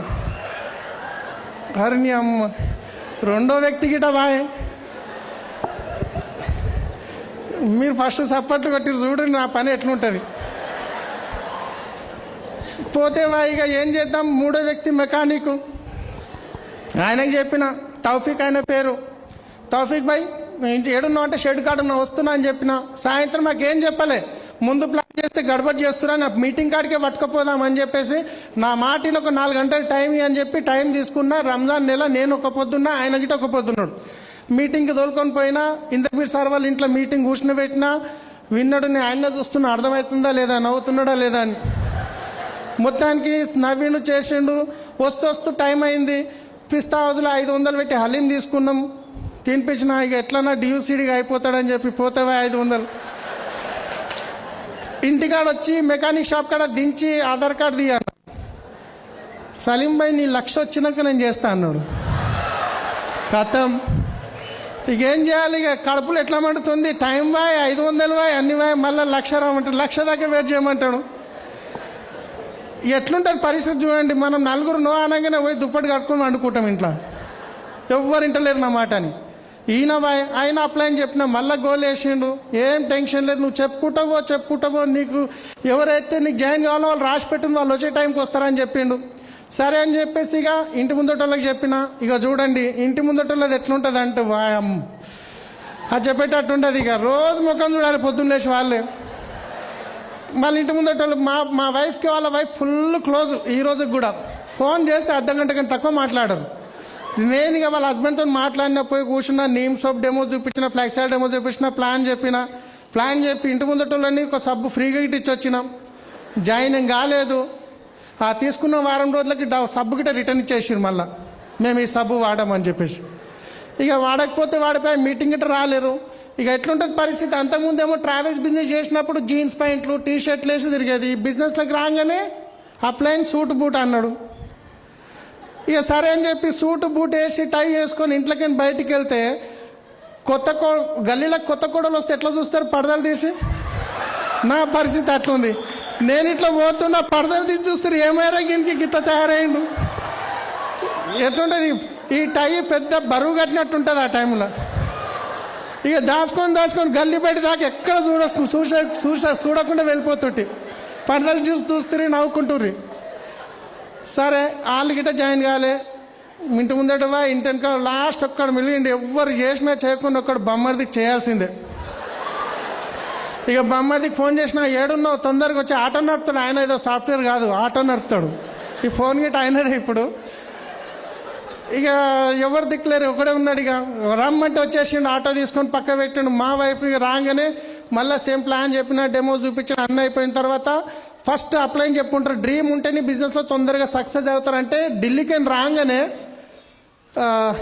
డ్రీమ్ కొంచెం ముందుకు వెళ్ళిపోతున్నా. ఢిల్లీకి రాగానే ఒక డ్రీమ్ రాసి పెట్టినా గోడ మీద. ఏం రాసిన అంటే 2 కోట్ల ఇల్లు, 1 కోటి రూపాయల కారు, 2 లక్షల ఇన్కమ్, మా వైఫ్కి బంగారం, మా పిల్లల రాసి పెట్టేసిన. మా బామ్మడిది వచ్చిన ప్లాన్ చెప్పినాక మా వైఫ్ అంటది, మా తమ్ముడు వచ్చిన గుడ్డు దాపు అన్నది. గుడ్లు దానికే కిరాణా షాప్ పోయినాం. మా బామ్మడిది ఇట్లా మొత్తం తిరిగి చూసిండు, ఏమేం రాసిండు ఈయన. 2 కోట్ల ఇల్లు అంట, 1 కోటి రూపాయల కారు అంట. ఇల్లు చూస్తేనేమో రేకులు ఇల్లు, గట్టిగా వర్షం పడితే మూలకి గురుస్తున్నది. సరే ఇక మా పాపతో అన్నాడు, మా పాప చిన్నగుండే, మీ డాడీ పగలైపోయిండు అన్న. ఆమె నాకు చెప్పలేదు, తర్వాత చెప్పింది. బామ్మడిది అప్పుడే అరుచుకుంటుంటే. మొత్తానికైతే ఈ చెప్పిన దాంట్లో వాళ్ళ మాట వినకుండా బామ్మడిది వస్తాడు అనుకుంటే 6 నెలలు ఆయన రాలేడు. ఆయన గిట ఆటో పట్టించుండు, ఇక వస్తా అని చెప్పి రాలేడు. అని నమ్ముకున్న 6 మంది ఏమైంది, వెళ్ళిపోయారు. కానీ నేనేం చేసిన, అప్లైన్ ఏం చెప్పి, నువ్వు మీటింగ్కి రా, ప్లాన్ చెప్పుకుంటావో అని చెప్తే 6 మందికైనా అన్నిటికంటే ముందు చెప్పిన వ్యక్తి చెప్పాను కదా, ప్రాణం ఇయనికైనా రెడీ ఉన్న ఫ్రెండ్ ఆధార్ కార్డు ఇవ్వలేడని.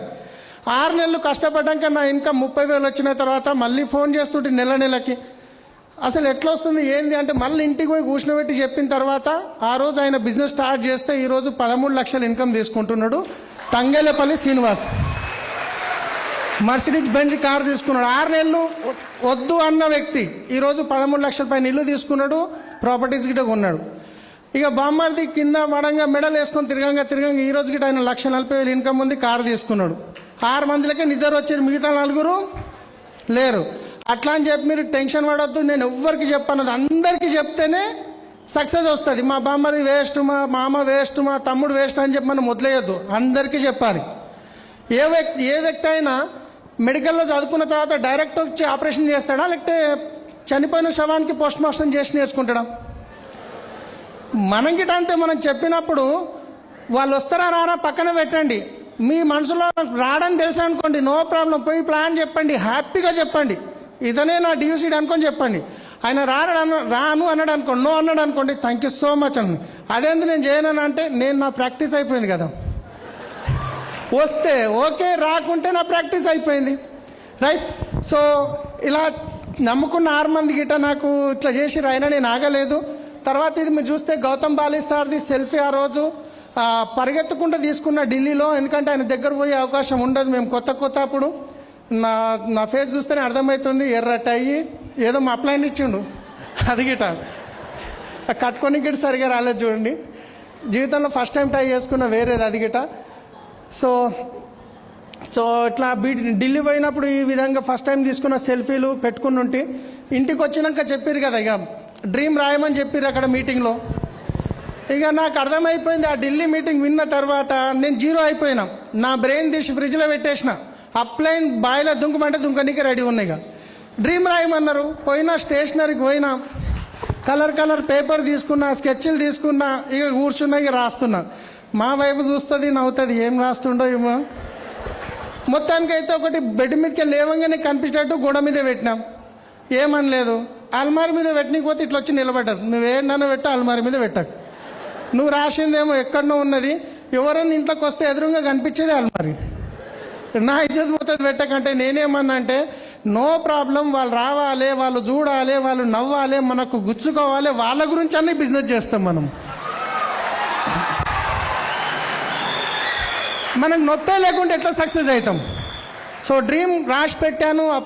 ఆ తర్వాత చేసుకుంటూ పోయినా, ఆ రోజు రాసిన డ్రీమ్ 7 సంవత్సరాల కింద రాసిన డ్రీమ్ ఎంత, 2 లక్షల ఇన్కమ్, 1 కోటి రూపాయల కారు, 2 కోట్ల ఇల్లు. సో ఈరోజు చూస్తే ఆల్రెడీ 75 లక్షల కారు ఆల్రెడీ దాంట్లోనే వచ్చాను. నిన్ననే గృహప్రవేశమైంది, 1,60,00,000 ఇల్లు. సో ఆల్రెడీ ఇన్కమ్ 2 లక్షలు అనుకున్న 13 లక్షలు దాటింది, రైట్. సో డ్రీమ్లో ఉన్న పవర్ అది. జస్ట్ అప్లైన్ నమ్ముకొని మీరు అప్లైన్తో ఫాలోఅప్లో ఉంటే 100% అయిపోతుంది. ఈ విధంగా నేను సెల్ఫీలు తీసుకున్న ఆ టైంలో కూడా సోషల్ మీడియాలో ఆన్ చేసిన. ఎవరన్నా నో అంటే నేను చెప్పొచ్చేది, వచ్చే సంవత్సరం లోపల, 2 సంవత్సరాల లోపల నా కమిట్మెంట్ చెప్పొచ్చేవాడిని, ఈ ఇన్కమ్తో నీ ముందుకు వస్తా అని చెప్పేసి. సో ఇంకొక విషయం మర్చిపోయినా, మెకానిక్ అని చెప్పినా కదా. చూడండి ఎట్లుంటుంది. 1,00,000 వచ్చినాక జాయిన్ అవుతానంటే నాకు ఇక మనసులు ఉన్నది, ఇక చేయనంటే పోతుండే అయిపోతుండే పాపం. ఆయన చేస్తానని 1,00,000 అన్నాడు కదా, 1,11,000 ఇన్కమ్ వచ్చింది. రాత్రి మెసేజ్ వచ్చింది 1,00,000 దాటింది, రెడీగా ఉన్నాడు ఆయన. 1,00,000 వస్తే చేస్తున్నాడు కానీ రాత్రి నిద్ర పట్టలే. ఇక పొద్దున్న లేచి ముఖం కడుకొని ఛాయ్ తాగి 2 వీలర్ తీసుకొని ఉరికిన ఆయన దగ్గరికి వచ్చింది 1,00,000 అకౌంట్లో పడ్డది, చూడు తీ ఆధార్ కార్డు అంటే ఆయన మళ్ళీ కారు మెకానిక్ ఉండే కదా, కార్లు ఉంటాయి కదా, సలీం భాయ్ నువ్వైతే చేయగలుగుతావు, నేనేడా చేయగలుగుతా అన్నాడు. అరే అప్పటిదాకా 1,00,000 వస్తే చేస్తాను, ఇప్పుడేమో నువ్వు చేయగలుగుతావు. ఇట్లాంటి వాళ్ళకి ఇట్లా ఉంటారు. అయినా నో ప్రాబ్లం, కొందరు రావచ్చు కొందరు రాకపోవచ్చు. సో తర్వాత ఇంకో డ్రీమ్స్ గోడ మీద రాసి పెట్టినా, అదేమో అల్మారి మీద పెట్టినా. తర్వాత డ్రీమ్ క్లియర్గా ఉండాలి. సో దాని తర్వాత డ్రీమ్ రాసి పెట్టినాం, కానీ పని చేస్తేనే కదా సక్సెస్ వచ్చేది. సో ఇంతకుముందు చెప్పిన మా వైఫ్ అన్నిటికంటే ముందు నేను 2,500 ప్రోడక్ట్ తీసుకెళ్ళి ఇంట్లో పెట్టిన తర్వాత పాత తెల్ల పేస్టులు ఉంటాయి కదా కోల్గేట్లు, అవి సగం ఉన్నాయి, సగం అయిపోయింది, సగం ఉంది ఇంకా. నేనేమంటున్నానంటే మన బిజినెస్ ఇది, మనకు డబ్బులు వస్తాయి, అది వాడితే ఎక్కడో పోతున్నాయి, మనకు వస్తే ఈ పేస్ట్ వాడంటే ఇది అయిపోని పాతది అంటది.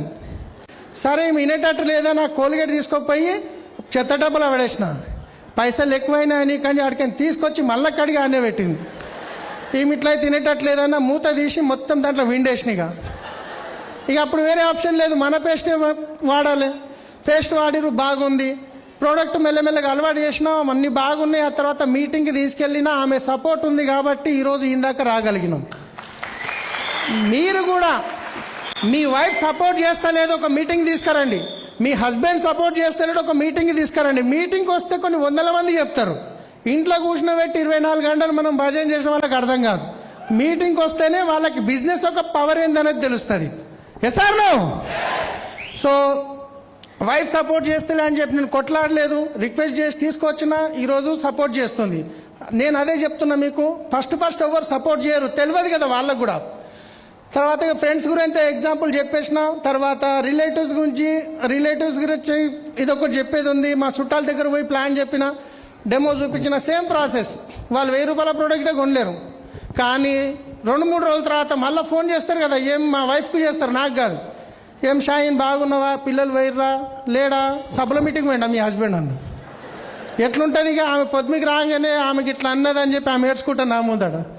నో ప్రాబ్లం, ఈ సభల మీటింగ్లోనే రేపు చూపిద్దాం వాళ్ళకి అని చెప్పేసి ఆ రోజు గిట ఓపిక పట్టుకొని ఆన్సర్ ఇవ్వలేదు.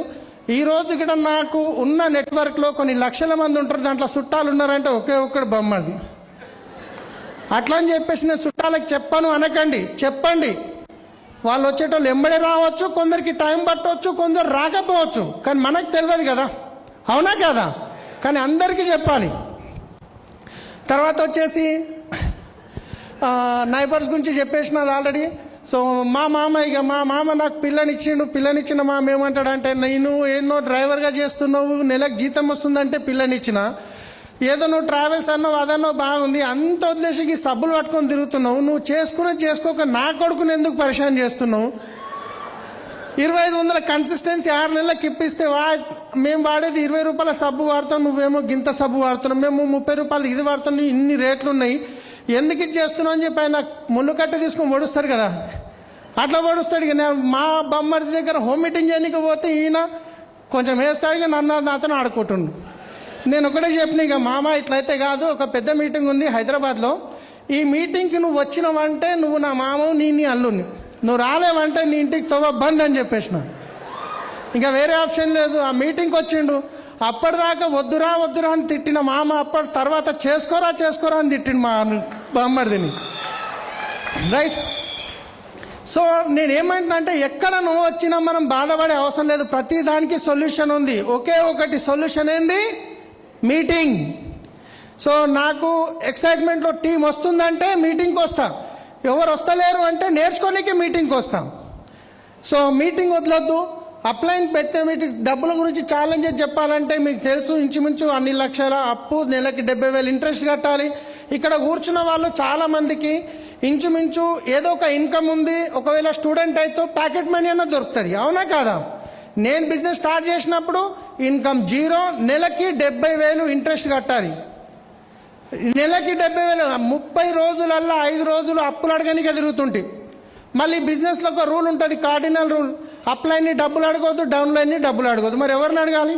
ఎవరైతే నో అంటారో వాళ్ళని అడుగుతుంటే నో అని అంటే నాకు అప్లోడ్ దొరికిండ్రా ఈ నెలకి 70,000 కావాలి నాకు, రైట్. సో అట్లా అన్ని కష్టాల్లో ఉన్న ఇన్కమ్, తినడానికి తిండి లేని పరిస్థితి, పిల్లలకి 500 ఫ్రూట్స్ తెచ్చిన వాడిని 2 సంవత్సరాలు ఫ్రూట్ తినిపించలేకపోయినాం. సో ఒకరోజు బిదర్లో మీటింగ్ చేయడానికి వెళ్ళాను, జేబులో 10 రూపాయలు ఉన్నాయి.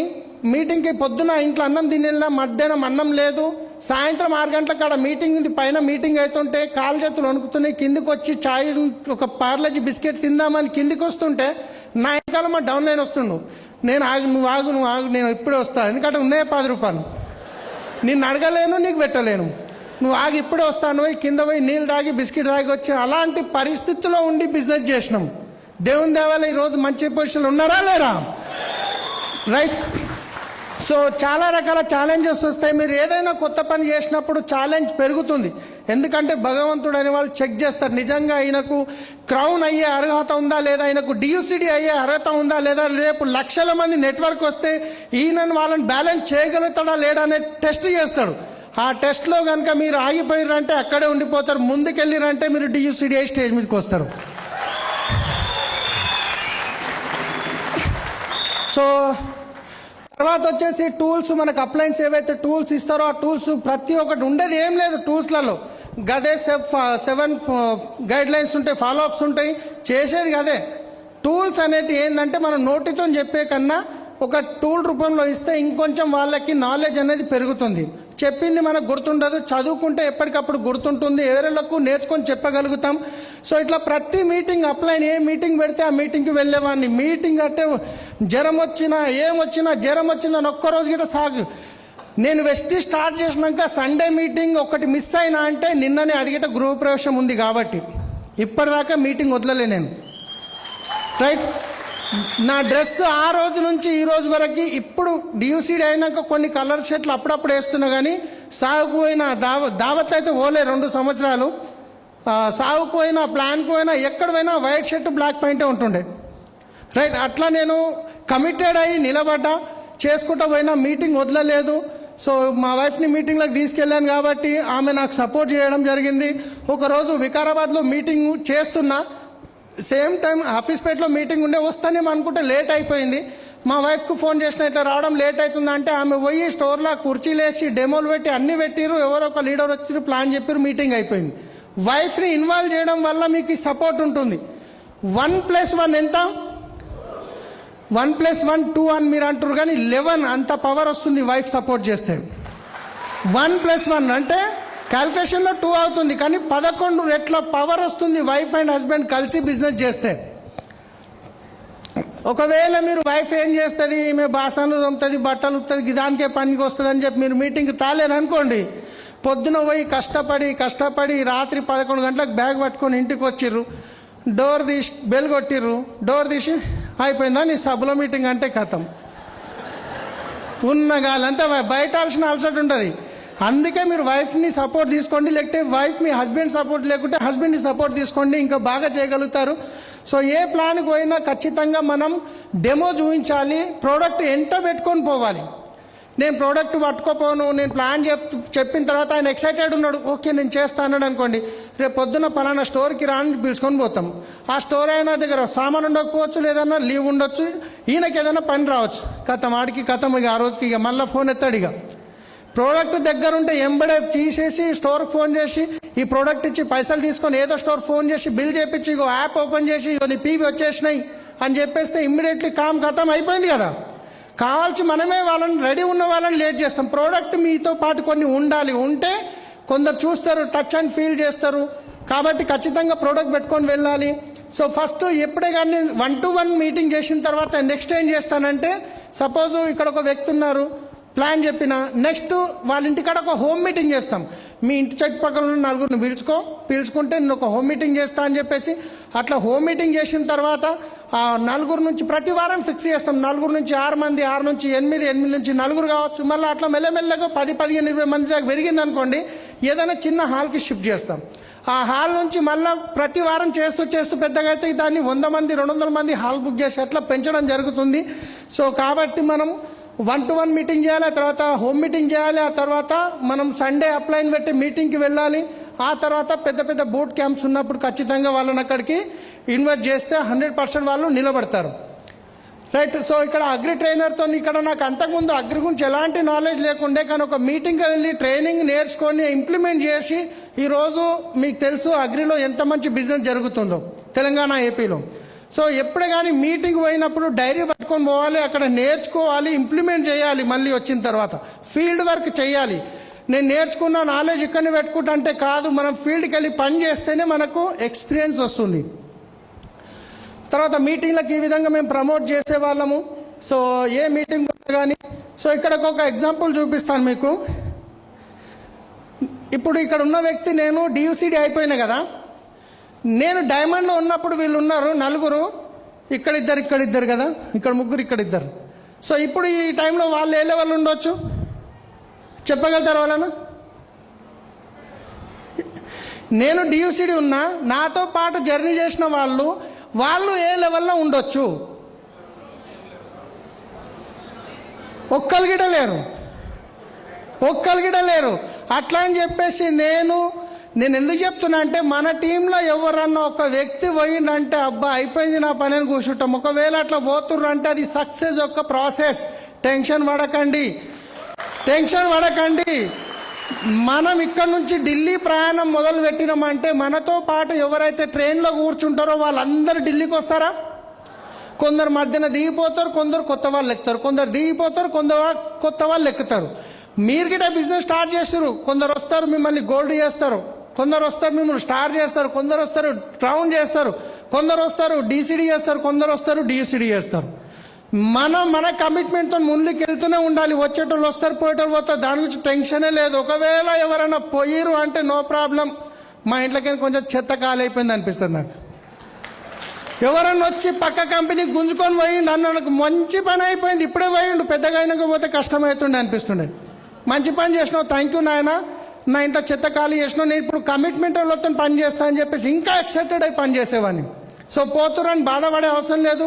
ఎవరు అదృష్టంలో అట్లుంటే అట్లనైతే అది ఉంటుంది. మన కమిట్మెంట్, మన డ్రీమ్ పెట్టుకొని పని చేయాలి. సో ఈ విధంగా మీటింగ్లకు వెళ్ళే వాళ్ళం. ఇక్కడ చూస్తే మా ఫ్రెండ్ చెప్పిన కదా, ప్రాణమైన అయ్యనికే రెడీ ఉన్న ఫ్రెండ్ ఆధార్ కార్డు ఇవ్వలేడని చెప్పి ఢిల్లీ మీటింగ్ పట్టుకొని పోయినా. ఆ రోజు చూస్తున్నారు ఇక్కడ పక్కన కూర్చున్నారు. సో ఈరోజు ఆయన ఇన్కమ్ డిసైడ్ అయిపోయాడు. ఇక్కడ చూస్తే ఇట్లా విఎల్సి కంపెనీ మీటింగ్, ఏ మీటింగ్ ఉన్నా వదిలేదు కాదు. ప్రోడక్ట్ నాలెడ్జ్ గిట్ట అంతే ఇంపార్టెంట్. రైట్. ఈ విధంగా మేము ఆ టైంలో హైదరాబాద్లో నేను బిజినెస్ స్టార్ట్ చేసినప్పుడు ఏప్రిల్ 2017 హైదరాబాద్ మొత్తంలో ఒకే ఒక స్టోర్ ఉండే. నేను హఫీజ్పేట్లో ప్లాన్ చెప్పిన తర్వాత ప్రోడక్ట్ ఎక్కడ తీసుకోవాలి, సబ్ అయిపోతే సికింద్రాబాద్ పోవాలన్నా, పేస్ట్ అయిపోతే సికింద్రాబాద్ పోవాలన్నా అని క్వశ్చన్లు వస్తున్నాయి. ఏం చేయాలో అర్థం కాలేదు. ఎట్లా నిండా మునిగితే సలున్నది అంటారు కదా, ఎట్లా అప్పు అయ్యింది. ఇంకొక 1 లక్ష అప్పు తీసుకున్నా, సికింద్రాబాద్ ఆఫీస్ పోయిన 1 లక్ష రూపాయలు బిల్ కొట్టించి అదే ఆఫీస్లో తీసుకొచ్చి ఒక ర్యాక్ కొనుక్కున్న 8,000కి ప్రోడక్ట్ అంటే అది ఇంట్లో పెట్టినా. ఎవరికి ప్లాన్ చెప్పి ఏడా స్టోర్ అంటే హఫీజ్పేటలో ఉన్నది, పో ఆడ కూర్చొని బిల్ రాపించుకో, నువ్వు ప్రోడక్ట్ తెచ్చుకో, 3 రోజులలో నీకు బిల్ వస్తుంది అని చెప్పేసి 3 రోజులకు ఒకసారి పోయి సికింద్రాబాద్ హెడ్ ఆఫీస్లో బిల్స్ కొట్టించి తీసుకుపోయి వాళ్ళకి ఇచ్చేది. ఆ తర్వాత స్టోర్లు పెరుగుతున్నాయి మీకు తెలిసిందే. అట్లా అని చెప్పి ఈరోజు మీరు 1 లక్ష రూపాయలు కొనాల్సిన పని లేదు. ఈరోజు మస్తు స్టోర్లు అయినాయి. మీకు ఎప్పుడు మీ దగ్గర ఒక 10-15 వేల స్టాక్ ఉందనుకోండి, మీకు బిజినెస్ చేయడం ఈజీ అవుతుంది. రైట్. సో అట్లా అని చెప్పి దీనివల్ల నాకు యూజ్ అయిపోయింది. తర్వాత మనం ఎవరెవరికి చెప్పాలనో మనము ఫోన్లో మాత్రం బిజినెస్ చెప్పొద్దు. ఫోన్లో బిజినెస్ చెప్పినామనుకోండి ఇంకా వాళ్ళు ఫోన్ లేపరు. ఇంటికి వెళ్ళి చెప్పాలి, లేదా ఇంటికి పిలుచుకొని చెప్పాలి. సో ఈ విధంగా లీస్ట్ తయారు చేసుకొని ఎవరెవరికి ఏ మీటింగ్కి ఇన్వైట్ చేయాలో ఇట్లా లీస్ట్ తయారు చేసుకొని ఇంటికి వెళ్ళి ప్లాన్ చెప్పేవాళ్ళం. ఇంతకుముందు చెప్పిన ఫోన్లో చెప్పినప్పుడు మా ఫ్రెండ్ 6 నెలలు నాకు ఆధార్ కార్డు ఇవ్వలేడు, కానీ ఎప్పుడైతే ఇంటికి పోయి ప్లాన్ చెప్పినో ఈరోజు ఆయన బిజినెస్తో ఏ లెవెల్కి వెళ్ళిండు. సో ఇది మీ శ్రీనివాస్ గారు గుర్తుపడతారు కదా, డియూసీ వాళ్ళ ఇంట్లో ఫస్ట్ టైం మీటింగ్ చెప్పడానికి వెళ్ళినప్పుడు ఫోటో బాడీ పాలిష్ డెమో చేస్తుంటాం, అప్పుడు ఆ స్మెల్ చూస్తున్నాడు. రైట్. సో ఆ తర్వాత నెక్స్ట్ హోమ్ మీటింగ్ పిలిచాను హఫీజ్పేట్లో. ఆ తర్వాత ఆ రోజు మేము ప్లాన్ చెప్పేటప్పుడు చాలామంది అనిపిస్తుంది ఈయన నిజంగా ఇలా బెంచ్ తీసుకొని వచ్చాడు అనుకుంటా, కానీ ఆ రోజు 2 వీలర్ల మీద వెళ్ళి ప్లాన్ చెప్పేవాళ్ళము. ఆ రోజు ఫోటోలు తీసి పెట్టుకున్న, ఒకరోజు నేను డియూసీడీ అయ్యి వేరే వాళ్ళకు విత్ ప్రూఫ్తో పాటు చూపిస్తాను అని చెప్పేసి. 100% కమిట్మెంట్ ఉంటేనే బిజినెస్లో సక్సెస్ అవుతాం. వస్తుందో రాదో అంటే మాత్రం సక్సెస్ కాము. వస్తుంది, నేను చేసి చూపిస్తాను. మీ లోపల గట్టి ఏమంటారు మన నిర్ణయం ఉంటే కనుక దృఢత్వంతో పనిచేస్తే 100% సక్సెస్ అవుతాం. సో ఇక్కడ కనిపిస్తున్నది మీకు పురుషోత్తం దాసు సార్. ఆయన స్టార్ట్ అయినప్పుడు ఫస్ట్ హోమ్ మీటింగ్ ఎంతమంది చూస్తారు కదా, 3 ఉన్నారు. అనుకున్నది నేనే, నా ముఖం కనిపిస్తలేదు కదా, ఇప్పుడు అర్థమవుతుంది మీకు. సో ఆ రోజు ఒక్క వ్యక్తితో స్టార్ట్ చేసి ఈరోజు ఎంతోమంది పెద్ద పెద్ద మీటింగ్లు అవుతున్నాయి. ఎప్పుడే కానీ ఒక్క అడుగుతోనే ప్రయాణం స్టార్ట్ అవుతుంది. మీటింగ్ యొక్క ఇంపార్టెంట్ చెప్తున్నాను నేను. సో ఇట్లా మ్యాసివ్గా ప్లాన్ చేసాం. ఛాలెంజెస్ చాలా ఉండే. ఎక్కడ పోతే ప్రోడక్ట్ విత్ ప్రోడక్ట్తో ప్లాన్ చేసేవాళ్ళం. కర్నూలుకి ఎక్కడ కాల్ వస్తే అక్కడ వెళ్ళిపోయే వాళ్ళం. ఇది బాన్స్వాడ. ఆ టైంలో మాకు చెక్కులు లేనప్పుడు. ఇది రోడ్డు మీద వండుకున్న ఫోటో కాదు. నేను మహారాష్ట్ర దగ్గర పిట్లం అవతల ఆనేగాం అని చెప్పి మహారాష్ట్రలో ఒక విలేజ్ ఉంది. ప్లాన్లకు వెళ్ళాము. అక్కడ కొన్ని ప్లాన్లు ఉండే. రాత్రి అయిపోయింది. హోటల్ ఉందామంటే హోటల్ లేవు, జేబులో డబ్బులు గిట్ట లేవు. అప్పుడు హోటల్ ఉండే స్తోమతేట కాదు. ఎవరింటికైతే ప్లాన్ చెప్పడానికి పోయినామో వాళ్ళ దగ్గరనే వాళ్ళ ఇల్లు మీద ఒక మెత్త ఒక దుప్పటి తీసుకొని దాని మీద ఎక్కడికి మెట్లు గిట్ట లేవు. ఆ పలిగిపోయిన గోడ మీదకే నెక్కినాం. చూస్తున్నారు కదా. ఎక్కి రాత్రి వండుకున్నాం. తెల్లారి పొద్దున్న లేచేటప్పుడు సెల్ఫీ తీసుకున్నా. ఒకరోజు నేను డియూసీడీ అయిన తర్వాత ఈ ఫోటో చూపిస్తాను చెప్పేసి. సో అదే ఆ స్లాబ్కి రేలింగ్ గిట్ట లేదు. బొలితే చెల్లెనే పడతాం మళ్ళా. సో ఎందుకు చెప్తున్నా అంటే ఈ చిన్న చిన్న అని పట్టించుకోవద్దు. మనం ఎప్పుడే కానీ పెద్ద యుద్ధం గెలవాలంటే చిన్న చిన్న గొడవల్ని ఓడిపోవాలి. మనం పెద్ద యుద్ధం గెలవనికపోతున్నాం. Yes or no? సో చిన్న చిన్నవి ఏమైనా ఉంటే పట్టించుకోవద్దు. అప్ లైన్ ఇట్లా అన్నాడు, డౌన్ లైన్ ఇట్లా అన్నాడు, ఆయన ఎక్కువ మాట్లాడింది, నా తక్కువ మాట్లాడి వదిలేయండి. నా గోల్ ఏంది, నేను డియూసీడీ విఎంసీ కావాలి, మన టీంలో డియూసీడీ విఎంసీలను చేయాలి. అదే టార్గెట్ పెట్టుకోండి. చిన్నగా అయిపోతే ఈ ప్రాబ్లమ్స్ అనేటివి. సో అట్లా ఫీల్డ్ వర్క్ చేసే వాళ్ళం ఆ రోజు. సో ఇది గజ్వేల్ ఏరియాలో స్టార్టింగ్లో మేము చేసినప్పుడు ఫోటోలు ఇవి. ఆయన శ్రీనివాస్ గారు, ఆయన అశోక్ గారు, ఈయన సింహాచారి గారు, ఇట్లా ఫీల్డ్ వర్క్ చేసేవాళ్ళం. నేను గజ్వేల్లో ఒక 6 నెలలు కష్టపడి మెగా సీవ్ అని చెప్పి పోస్టర్ రేట్ చేస్తే 25 మంది లేరాడం. అయినా నేను కన్సిస్టెన్సీగా చేసుకుంటూ పోయిన. ఆయన కుల్కర్ణి సార్ మా అప్లైన్. సో ఆ రోజు ఫోటోలు తీసుకుంటాము. తర్వాత మేము కన్సిస్టెన్సీగా చేసుకుంటూ పోవడం వల్ల వచ్చిన రిజల్ట్ మీరు చూస్తున్నారు. గజ్వేల్లో మీటింగ్ ఇది కూడా గజ్వేల్ మీటింగే. ఒకప్పుడు పెద్ద మీటింగ్ చేస్తే మనుషులు రాలేరు, కానీ చేసుకుంటూ పోవడం వల్ల రిజల్ట్ ఎట్లా వస్తుంది, కమిట్మెంట్గా కన్సిస్టెన్సీగా వర్క్ చేస్తే 100% రిజల్ట్ వస్తుంది. రైట్. సో ఇంకొక ఎగ్జాంపుల్ చెప్తాను. ఈయన బెంగళూరు నుంచి ఫోన్ చేసిండు. సార్ యూట్యూబ్లో చూసినా, నేను బిజినెస్ చేయాలనుకుంటాను, నేను సాఫ్ట్వేర్ నేను స్టార్ట్ చేస్తా అని చెప్పి ఆధార్ కార్డు పంపించిండు. చేసిన 2 రోజుల తర్వాత బెంగళూరులో ఒక మీటింగ్ ఉండే.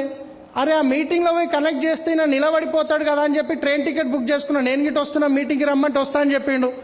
శనివారం రోజు ట్రైన్ బయలుదేరుతుంది. ఒకరోజు ముందు టికెట్ బుక్ చేస్తే టికెట్ కన్ఫర్మ్ కాలేదు. సో ఏం చేయాలని చెప్పి వెళ్ళిపోయినా. స్టేషన్లో కూర్చున్నా. ఈ మీటింగ్ ఉండే. కాచిగూడ స్టేషన్లో కూర్చున్నా. ఆ తర్వాత ట్రైన్లు ఎక్కినా. టీటీకి 200 ఇస్తే ఏదో ఒక దగ్గర సీట్ ఇవ్వకపోతాడని. కానీ అందులోకి ఎక్కినాక కాలు పెట్టినాక జాగలేదు. అట్లుంది పరిస్థితి. టికెట్ ఇవ్వలేడు. దిగిపోను, జనరల్కి అన్నాడు ఆయన అడిగితే. ఇక ఏం చేయాలి, రాత్రి 12 అవుతుంది. అందరూ వండుకొని గురకలు కొడుతున్నారు. నేను ఇక బాత్రూమ్ కాడ పక్కన ఒక డోర్ బంద్ చేసి ఉంటుంది. ఆడ తీసుకుపోయిన బ్యాగ్లో దుప్పటి సగం కింద పడిచి సగం మీద కప్పుకొని పండుకొని పోయినాం. డైమండ్ లెవెల్లో 70,000 ఇన్కమ్ ఉంది అప్పుడు నాది. నేను డైమండ్ గీడ వండుకుంటాను అని చెప్పి ఇంటికి పోవచ్చు, కానీ ఈరోజు ఈడ ఉండకపోతుంటే. సో చిన్న చిన్నవి ఓడిపోవాలి, ఏం ప్రాబ్లం లేదు. నేను లాంగ్ విజన్, రేపు నా 5 సంవత్సరాల తర్వాత నా లైఫ్ ఎలా ఉండబోతుంది దాన్ని గుర్తు చేసుకుంటే ఇవన్నీ ఏం కనిపించాయి మనకు. ఆ రోజు ఎవరు నన్ను గుర్తుపట్టారు, కానీ ఈరోజు చాలామంది గుర్తుపడతారు. ఎందుకంటే మనం త్యాగం చేయాలి, కొంచెం సాక్రిఫైస్ చేయాల్సి ఉంటుంది. రైట్. తర్వాత వచ్చేసి ఇంకొక చూడండి, ఇది చాలా మీకు కామెడీ వస్తుందో ఏమైతే తెలియదు. తాండూరు అవతల దోమానే విలేజ్ ఉంటుంది. అక్కడ పోయి ప్లాన్ చెప్పనీకి పోతే ఆయన ఏం చేసిండు, మన వినాయకుడిని కూర్చోబెట్టే అది ఉంటుంది కదా మండపము, ఓపెన్ ఉంది. అక్కడ కూర్చున్నట్టు ప్లాన్ చెప్పమన్నాడు. ఒక 10 మంది కూర్చున్నారు. ప్లాన్ చెప్తున్నా. వెస్టీజ్ కార్ బుక్ ఉండే దొడ్డుది నల్లది చూపిస్తున్నా. 2 బైక్ మీద వచ్చిర్రు. ప్లాన్ అయిపోయినాక కార్ బుక్ చూపెట్టేటప్పుడు వచ్చిర్రు. వాళ్ళు చూసిర్రు. ఏమో కార్లు అంటుండ్రు, బెంజ్ కార్లు అంటారు, అది అంటారు. చక్కగా 100కు ఫోన్ చేసిండు పోలీసు వాళ్ళకి. సార్ ఇంతకుముందు ఊర్లకు ఇట్లనే చెప్పి కార్లు అన్నారు, లక్షలు అన్నారు, ఊరిని దోసుకొని వేరు దొంగలు మళ్ళీ వచ్చిర్రు సార్, పట్టుకున్న, తొందరగా రండి అని చెప్పి ఫోన్ చేసిండు. వాళ్ళకి పట్టించిండు. నేను మా 2 ఫ్రెండ్లు పోలీస్ స్టేషన్ తీసుకోపోయి ఇక పోలీసుల లాంగ్వేజ్ ఎట్లుంటుందో తెలుసుందా, ఏమరా ఎక్కడికి వచ్చినవరా ఏమరా ఇక తిట్టుడు స్టార్ట్ చేసి కూర్చుని మా పక్కన ఫ్రెండ్కి ఇట్లా వాళ్ళు లోపల కొట్టుకుంటుంది ఎవరు తీసుకుపోతారు ఇడికని చెప్పేసి నేనేం చేసిన అంటే, సార్ నాకు ఒక 5 నిమిషాలు టైం ఇవ్వండి, నేను చెప్పేది విన్న తర్వాత నన్ను తప్పు ఉంటే లోపల వేసేయండి లేకుంటే పర్వాలేదు అని చెప్పిన. సరే అని చెప్పి నలుగురికి చుట్టూ కూర్చుని పెట్టుకొని ప్లాన్ చెప్పి ఫ్లెక్స్ డెమో చూపించిన. నలుగురు జాయిన్ అయిపోయారు.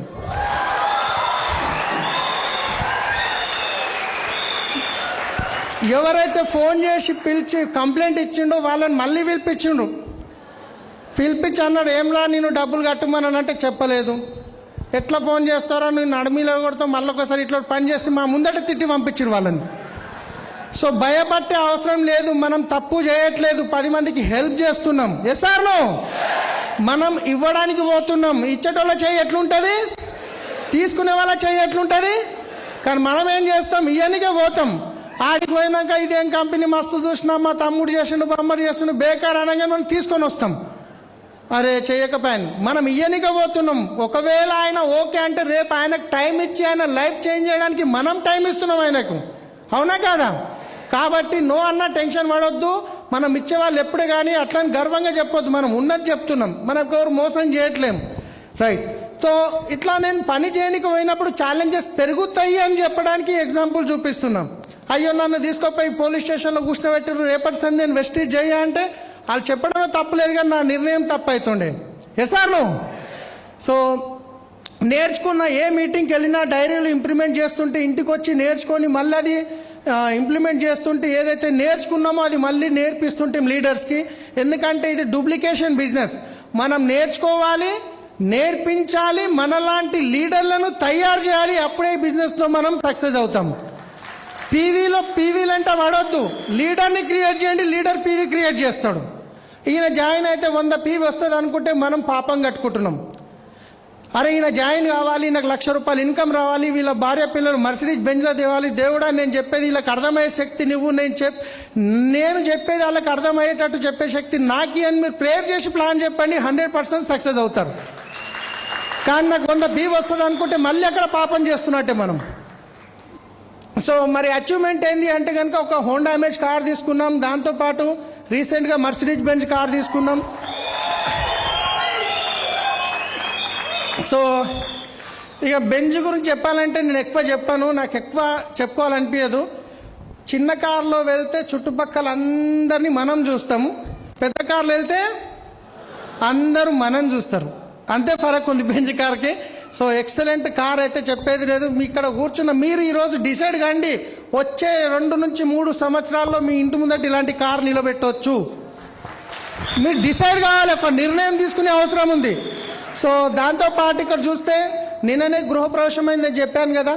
సో 1,60,00,000 అయింది విత్ ఇంటీరియర్తోని. ఆ వీడియో ఒక 2-3 రోజులలో చేసి పంపిస్తాను, ఎందుకంటే ఇంకా ఇంట్లో నుంచి సామాన్ మొత్తం షిఫ్టింగ్ చేయలేదు. నిన్ననే దావత్ అయింది, ఇవాళ ఇక్కడ వచ్చిన, ఇవాళ షిఫ్టింగ్ ఉండే అది పోస్ట్పోన్ చేసి ఇక్కడ వచ్చిన. అది మొత్తం సెటప్ చేసినాక వీడియో చేసి గ్రూప్లలో సార్కి పంపిస్తాను నేను. తర్వాత వచ్చేసి ఒకప్పుడు 15,000 ఫోన్ 16,000 ఫోన్ వాడితే గొప్ప ఉండేది, కానీ ఈరోజు నేనే ఫోన్ కాదు, నా ఇంట్లో మా పాపకి వైఫ్ అని అందరికీ మొత్తం ఇక ట్యాబ్ ల్యాప్టాప్ అన్నీ ప్రతి ఒక్కటి. అంటే ఎక్కడికి చేంజ్ అయిందని చెప్పడానికి చెప్తున్నా, నేనేదో గొప్పగా తీసుకున్నాను చెప్పట్లేదు, ఇది మీకు కూడా అవకాశం ఉంది అని చెప్తున్నాను. సో ఏదైతే బంగారం బొడగొట్టుకున్నామో అది తీసుకున్నాం, తర్వాత కొత్త బంగారం తీసుకున్నాం, తర్వాత సెకండ్ టైం మళ్ళీ తీసుకున్నా, ఇప్పుడు మళ్ళీ అడిగిన బంగారం కావాలంటే వద్దంటున్నా వైఫ్. అది ఎక్కువైన కొద్దీ ఏడికి పోయినా కానీ దిమాగ్ మొత్తం ఇంట్లోనే ఉంటుంది, ఇంట్లో బంగారం ఉండి ఏమవుతుంది. ఇప్పటిదాకానేమో నీ ముఖానికి ఇప్పించినామంటుండే, ఇప్పుడేమో వద్దంటుంది. సో కాబట్టి అవసరమంతా కొన్నాము, ఎంత కొన్నామో చెప్పాము, ఎందుకంటే అని చెప్పుకునేటట్టు ఉండదు. కొన్నాం అవసరం ఉన్నంత. ఇది తాజ్ కృష్ణ హోటల్ హైదరాబాద్లో. ఇదే హోటల్లో నేను ట్యాక్సీ నడిపేటప్పుడు కస్టమర్ని తీసుకుపోయి డ్రాప్ చేసి మళ్ళీ రిటర్న్ తీసుకుపోయేది ఉంటుండే. సో ఇది పార్కింగ్ ఏరియా. సాయంత్రం పూట ఆడ పార్కింగ్ కారు పెట్టి ఆ లద్దాలోకి కస్టమర్ వస్తున్నారంటే మాకు కనిపిస్తారని ఇక్కడ కూర్చొని చూస్తుంటే దోమలు కరిస్తే దోమల్ని కొట్టుకుంటూ కూర్చునే వాళ్ళం. కస్టమర్ అడిగిన కనిపించగానే ఉరికితో పోయి బండి తీసుకొని గేట్ కాడ పెట్టి డోర్ తీసి ఎక్కండి అని చెప్పి కూర్చుని పెట్టేవాళ్ళం, ఎందుకంటే పోయేటప్పుడు ఒక 20-30 రూపాయలు టిప్ ఇస్తాడని. అలాంటిది అదే హోటల్లో తినడానికి వెళ్తే 8,500 అయింది.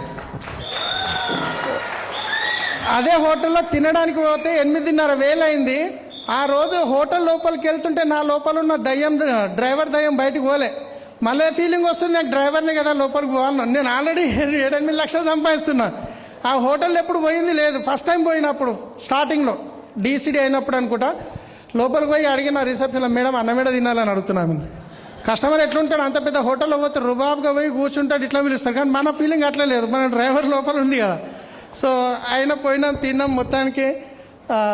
తర్వాత అక్కడనే హోటల్లో దిగినాం. ఒకప్పుడు ఎక్కడ ట్రైన్ వెస్టిల్కి రాకముందు ట్రైన్కి ఎక్కలేదు వాస్తవానికి. కానీ ఈరోజు ఎక్కడికి పోయినా విత్ ఫ్లైట్ మాత్రమే చూస్తున్నాం. లైఫ్ ఎక్కడి నుంచి ఎక్కడికి చేంజ్ అయింది, రైట్.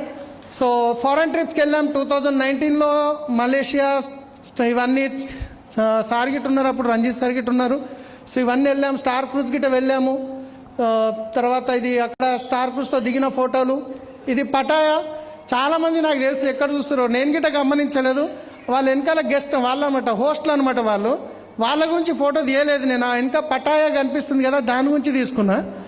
మీరు పొరపాటు పడకండి. ఈ ఫోటో ఎందుకు పెట్టినా అంటే 2019లో పోయినప్పుడు తీసుకున్న ఫోటో నుంచి తీసుకున్న ఫోన్ నుంచి తీసుకున్న ఫోటో. అది 16,000 ఫోన్ ఉండే శాంసంగ్.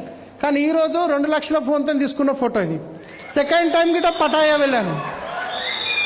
సో దీంట్లో డిఫరెన్స్ ఏంటంటే, అప్పుడేమో మొత్తం లైఫ్లో టెన్షన్స్, అప్పుల టెన్షన్స్, ఆ టెన్షన్స్ ఉండే. కానీ ఈరోజు అన్నీ ఫ్రీ అయిపోయినాయి, ఫ్రీడమ్గా ఉన్నాం. చేంజెస్ కనిపిస్తున్నాయి కదా. తర్వాత ఇది థాయిలాండ్లో టైగర్ పక్కన పోయి కూర్చొని దాన్ని తొక్క పట్టుకొని కూర్చున్నాం. ఏముంటుంది, మాట చంపేస్తుంది, పిల్లలకి ఇంకెక్కువ డబ్బులు వస్తాయి, టెన్షనే లేదు, రైట్. సో ఫ్రీడమ్గా లైఫ్ అయిపోయింది అనమాట, ఎలాంటి టెన్షన్ లేకుండా. పిల్లల్ని ఎక్కడంటే అక్కడ తీసుకుపోతున్నాం వాళ్ళు చెప్పిన చోటికి. ఒకప్పుడు ఒక లోన్ తీసుకోవడానికి సిగ్నేచర్లు పెట్టేవాళ్ళం, 60-70 లోన్లు పెట్టిస్తుండే, సిగ్నేచర్ పెట్టిస్తుండే ఒక్క కార్ లోన్కి. కానీ ఈరోజు అది ఆటోగ్రాఫ్గా మారింది. సో ఒకప్పుడు బాలీ సార్తో పరిగెత్తుకుంటూ సెల్ఫీ తీసుకునే వాళ్ళం. కానీ ఈరోజు వాళ్ళతో కలిసి, వాళ్ళతో బోన్ చేస్తూ, వాళ్ళతో కూర్చుంటూ ఫోటో దిగే అవకాశం ఉంది. సో ఇది అందరికీ అవకాశం ఉంది, నాకు ఒక్కనికి కాదు. మీకు గిట్ట నిర్ణయం తీసుకుంటే 100% ఇది సాధ్యమవుతుంది, రైట్. సో హైయెస్ట్ లెవెల్ డియూసిడి అచీవ్మెంట్ అయిపోయింది. ఇది హైయెస్ట్ ఇన్కమ్ 13,34,000. అట్లా అని చెప్పేసి ఎప్పుడు వచ్చిందని కాదు, ప్రతి నెల 12 lakhs ప్లసే ఉంది. So consistency income, right. So ఒక డిజైర్, ఈరోజు ఒక నిర్ణయం తీసుకొని వెళ్ళండి. ఎస్, పేదవాడిగా పుట్టడం తప్పు కాదు, కానీ పేదవాడిగా చనిపోవడం తప్పు. ఈ డైలాగ్ చాలాసార్లు విన్నాం. నిజంగా చెప్తున్నా, ఈరోజు మీరు ఒక డిసైడ్ అయిపోవాలి, ఒక నిర్ణయం తీసుకొని పోవాలి. మీ అప్లైన్కి ఒక కమిట్మెంట్ ఇవ్వాలి. నేను వచ్చే సంవత్సరం లోపల ఇంత చెక్ తీసుకుంటా, ఈ లెవెల్ అచీవ్మెంట్ చేస్తాను. మీ అప్లైన్కి ఈరోజు కమిట్మెంట్ ఇవ్వండి, పని చేయండి. ఏం లేదు, మీరు చూసారు కదా ఎక్కడి నుంచి స్టార్ట్ చేసి ఎక్కడి వరకు వచ్చినాం. సో ఒక బర్నింగ్ డిజైర్ ఏంటంటే, సో ఒక స్టూడెంట్, ఒక టీచర్ ఒక స్టూడెంట్కి పాఠం చెప్తున్నాడు అంటే అందరికీ. సో ఒక బాబు ఈ బర్నింగ్ డిజైర్ గురించి నాకు అర్థం కాలేదు అంటే, ఒక బాబుని సార్ ఏం తీసుకుపోతాడు, నెక్స్ట్ డే ఒక నది దగ్గర తీసుకుపోతాడు. నడుముల లోతు వరకు నీళ్ళు పోయే దగ్గర లోపల తీసుకెళ్ళి తల మీద చేయబెట్టి లోపలికి ఒత్తుతాడు, మళ్ళీ తీస్తాడు. అట్లా 5-6 సార్లు చేసిన తర్వాత ఒకసారి ప్రెస్ చేసి అట్లనే పెడతాడు. ఆ బాబుకి అర్థం కాదు, ఈయన చేయి తీయడిగా. అరే నేనేమో బర్నింగ్ డిజైర్ గురించి అడిగిన నన్ను సంపనికి తెచ్చినట్టున్నాడు చెప్పి ఆయనకు ఊపిరి కావాలి. తనులాడి మొత్తం తన్నుకొని బయటకు వస్తాడు. ఆ తర్వాత అడతాడు, ఏం సార్ నేను అడిగింది ఏంది, నన్ను కంపెనీకి తెచ్చినావంటే, ఒక్కసారి ఆలోచించి లోపల ఉండి బయటికి వచ్చేటప్పుడు నీకు ఆక్సిజన్ కావాలని ఏదైతే తపన నువ్వు తన్నుకొని వచ్చినావో, సక్సెస్ కావాలన్న తపన నీకు అట్లుంటే 100% సక్సెస్ అవుతావు. బర్నింగ్ డిజైర్ అదే. అలాంటి రగులుతున్న కోరిక కావాలి. డ్రీమ్ గుర్తుకొచ్చిందంటే ఎంటుకలు లేచి నీళ్ళు రావాలి, కళ్ళకి నీళ్ళు రావాలి. అలాంటి డ్రీమ్ పెట్టుకొని పని చేయండి. వితిన్ 2 years లోపల మీరు డియూసిడి అయ్యే అవకాశం ఉంది, రైట్. సో ఇదే బర్నింగ్ డిజైర్ కమిట్మెంట్ తీసుకొని పోండి, మీ అప్లైన్ కమిట్మెంట్ ఇవ్వండి. 100% మీరు సక్సెస్ అవుతారు. మీరు చూస్తున్నారు. నేను ఇంకొక విషయం చెప్పడం మర్చిపోయినా, ఎప్పుడైతే మా ఇంట్లో మా నాన్న చనిపోయినప్పుడు మా అమ్మ కూలికి పోతుండే, ఇళ్ళలో పని చేయడానికి పోతుండే. మా ఇంటి పక్కన ఉన్న వాళ్ళు అంటుండే, అరే బిడ్డ మీ నాన్న లేడు, మీ అమ్మ పని చేస్తుంది, ఒకవేళ మీకు అన్నం లేకపోతే మా ఇంటికి వచ్చి రారా, మేము వేస్తామంటే సాయంత్రం పోయి వాళ్ళు ఇచ్చిన అన్నం తెచ్చుకొని తిన్న రోజులు ఉన్నాయి. అలాంటిది ఇక్కడ వరకు వచ్చానంటే మీరు చేయగలుగుతారా చేయలేరా? సో ఐఎమ్ గోయింగ్ డియూసిడి. మీరందరూ అనాలి ఇప్పుడు, ఐఎమ్ గోయింగ్ డియూసిడి. I am going DUCD. I am going MCM. So thank you so much. Wish you well. All the best. Back to host.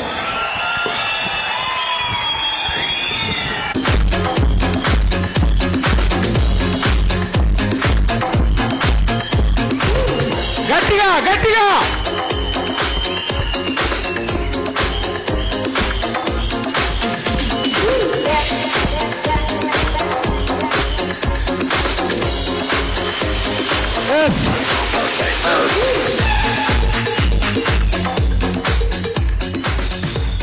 చూడండి, ఈరోజు మన తెలంగాణ భారతదేశంలో చాలామంది లక్షాధికారులు కోటీశ్వరులు ఉండొచ్చు. ఎవరు వాళ్ళ సీక్రెట్ చెప్పరు. ఇలా నేను తయారయ్యాను, ఒక పేదరికం నుంచి వచ్చాను ఎవరు చెప్పరండి. అవునా కాదా? సో ఎంతసేపు మన అందరు తీసుకోవడానికి చూస్తారు తప్ప ఇవ్వడానికి చూడరు. నిన్న గృహప్రవేశం అయ్యి ఇంట్లో గెస్ట్ ఉన్నా కూడా మన దగ్గరికి వచ్చారు. బట్ చాలామంది ఇప్పుడు వెళ్ళిపోవడానికి ప్రయత్నం చేస్తున్నారు. సో ఎవరైతే ఇప్పుడు next silver gold directors recognition sir చేతుల మీదకి అవుతుంది. దానికి మీరు క్లాప్స్ కొట్టినట్టయితే మీరు కూడా విఎంసీఎం అవుతారు. సో వెళ్ళిపోయే వాళ్ళకి పక్కనే ఫుడ్ ఉంది, ఏం ప్రాబ్లం లేదు, భోజనం కూడా చేసి వెళ్తాం. సరేనా? ప్రశాంతం కూర్చోండి, అందరు కూర్చోండి. జస్ట్ ఒక 10 minutes, 10 నిమిషాలు. ఫ్లవర్స్ ఇచ్చేయండి. ఒకసారి సలీం సార్ గ్రాండ్ క్లాప్స్ జోరుగా. ఒక గృహప్రవేశాన్ని కూడా కూర్చోండి ప్లీజ్, అందరు కూర్చోండి. సార్ కూర్చోండి, అందరికి కూర్చోండి ప్లీజ్. సార్ వాలంటీర్స్ అందరు కూర్చోబెట్టాలి, ఎవరు బయటికి వెళ్ళకూడదు. ఇంకా సెషన్ క్లోజ్ అవ్వలేదు. సో రికగ్నిషన్ పార్ట్ ఉంది సార్.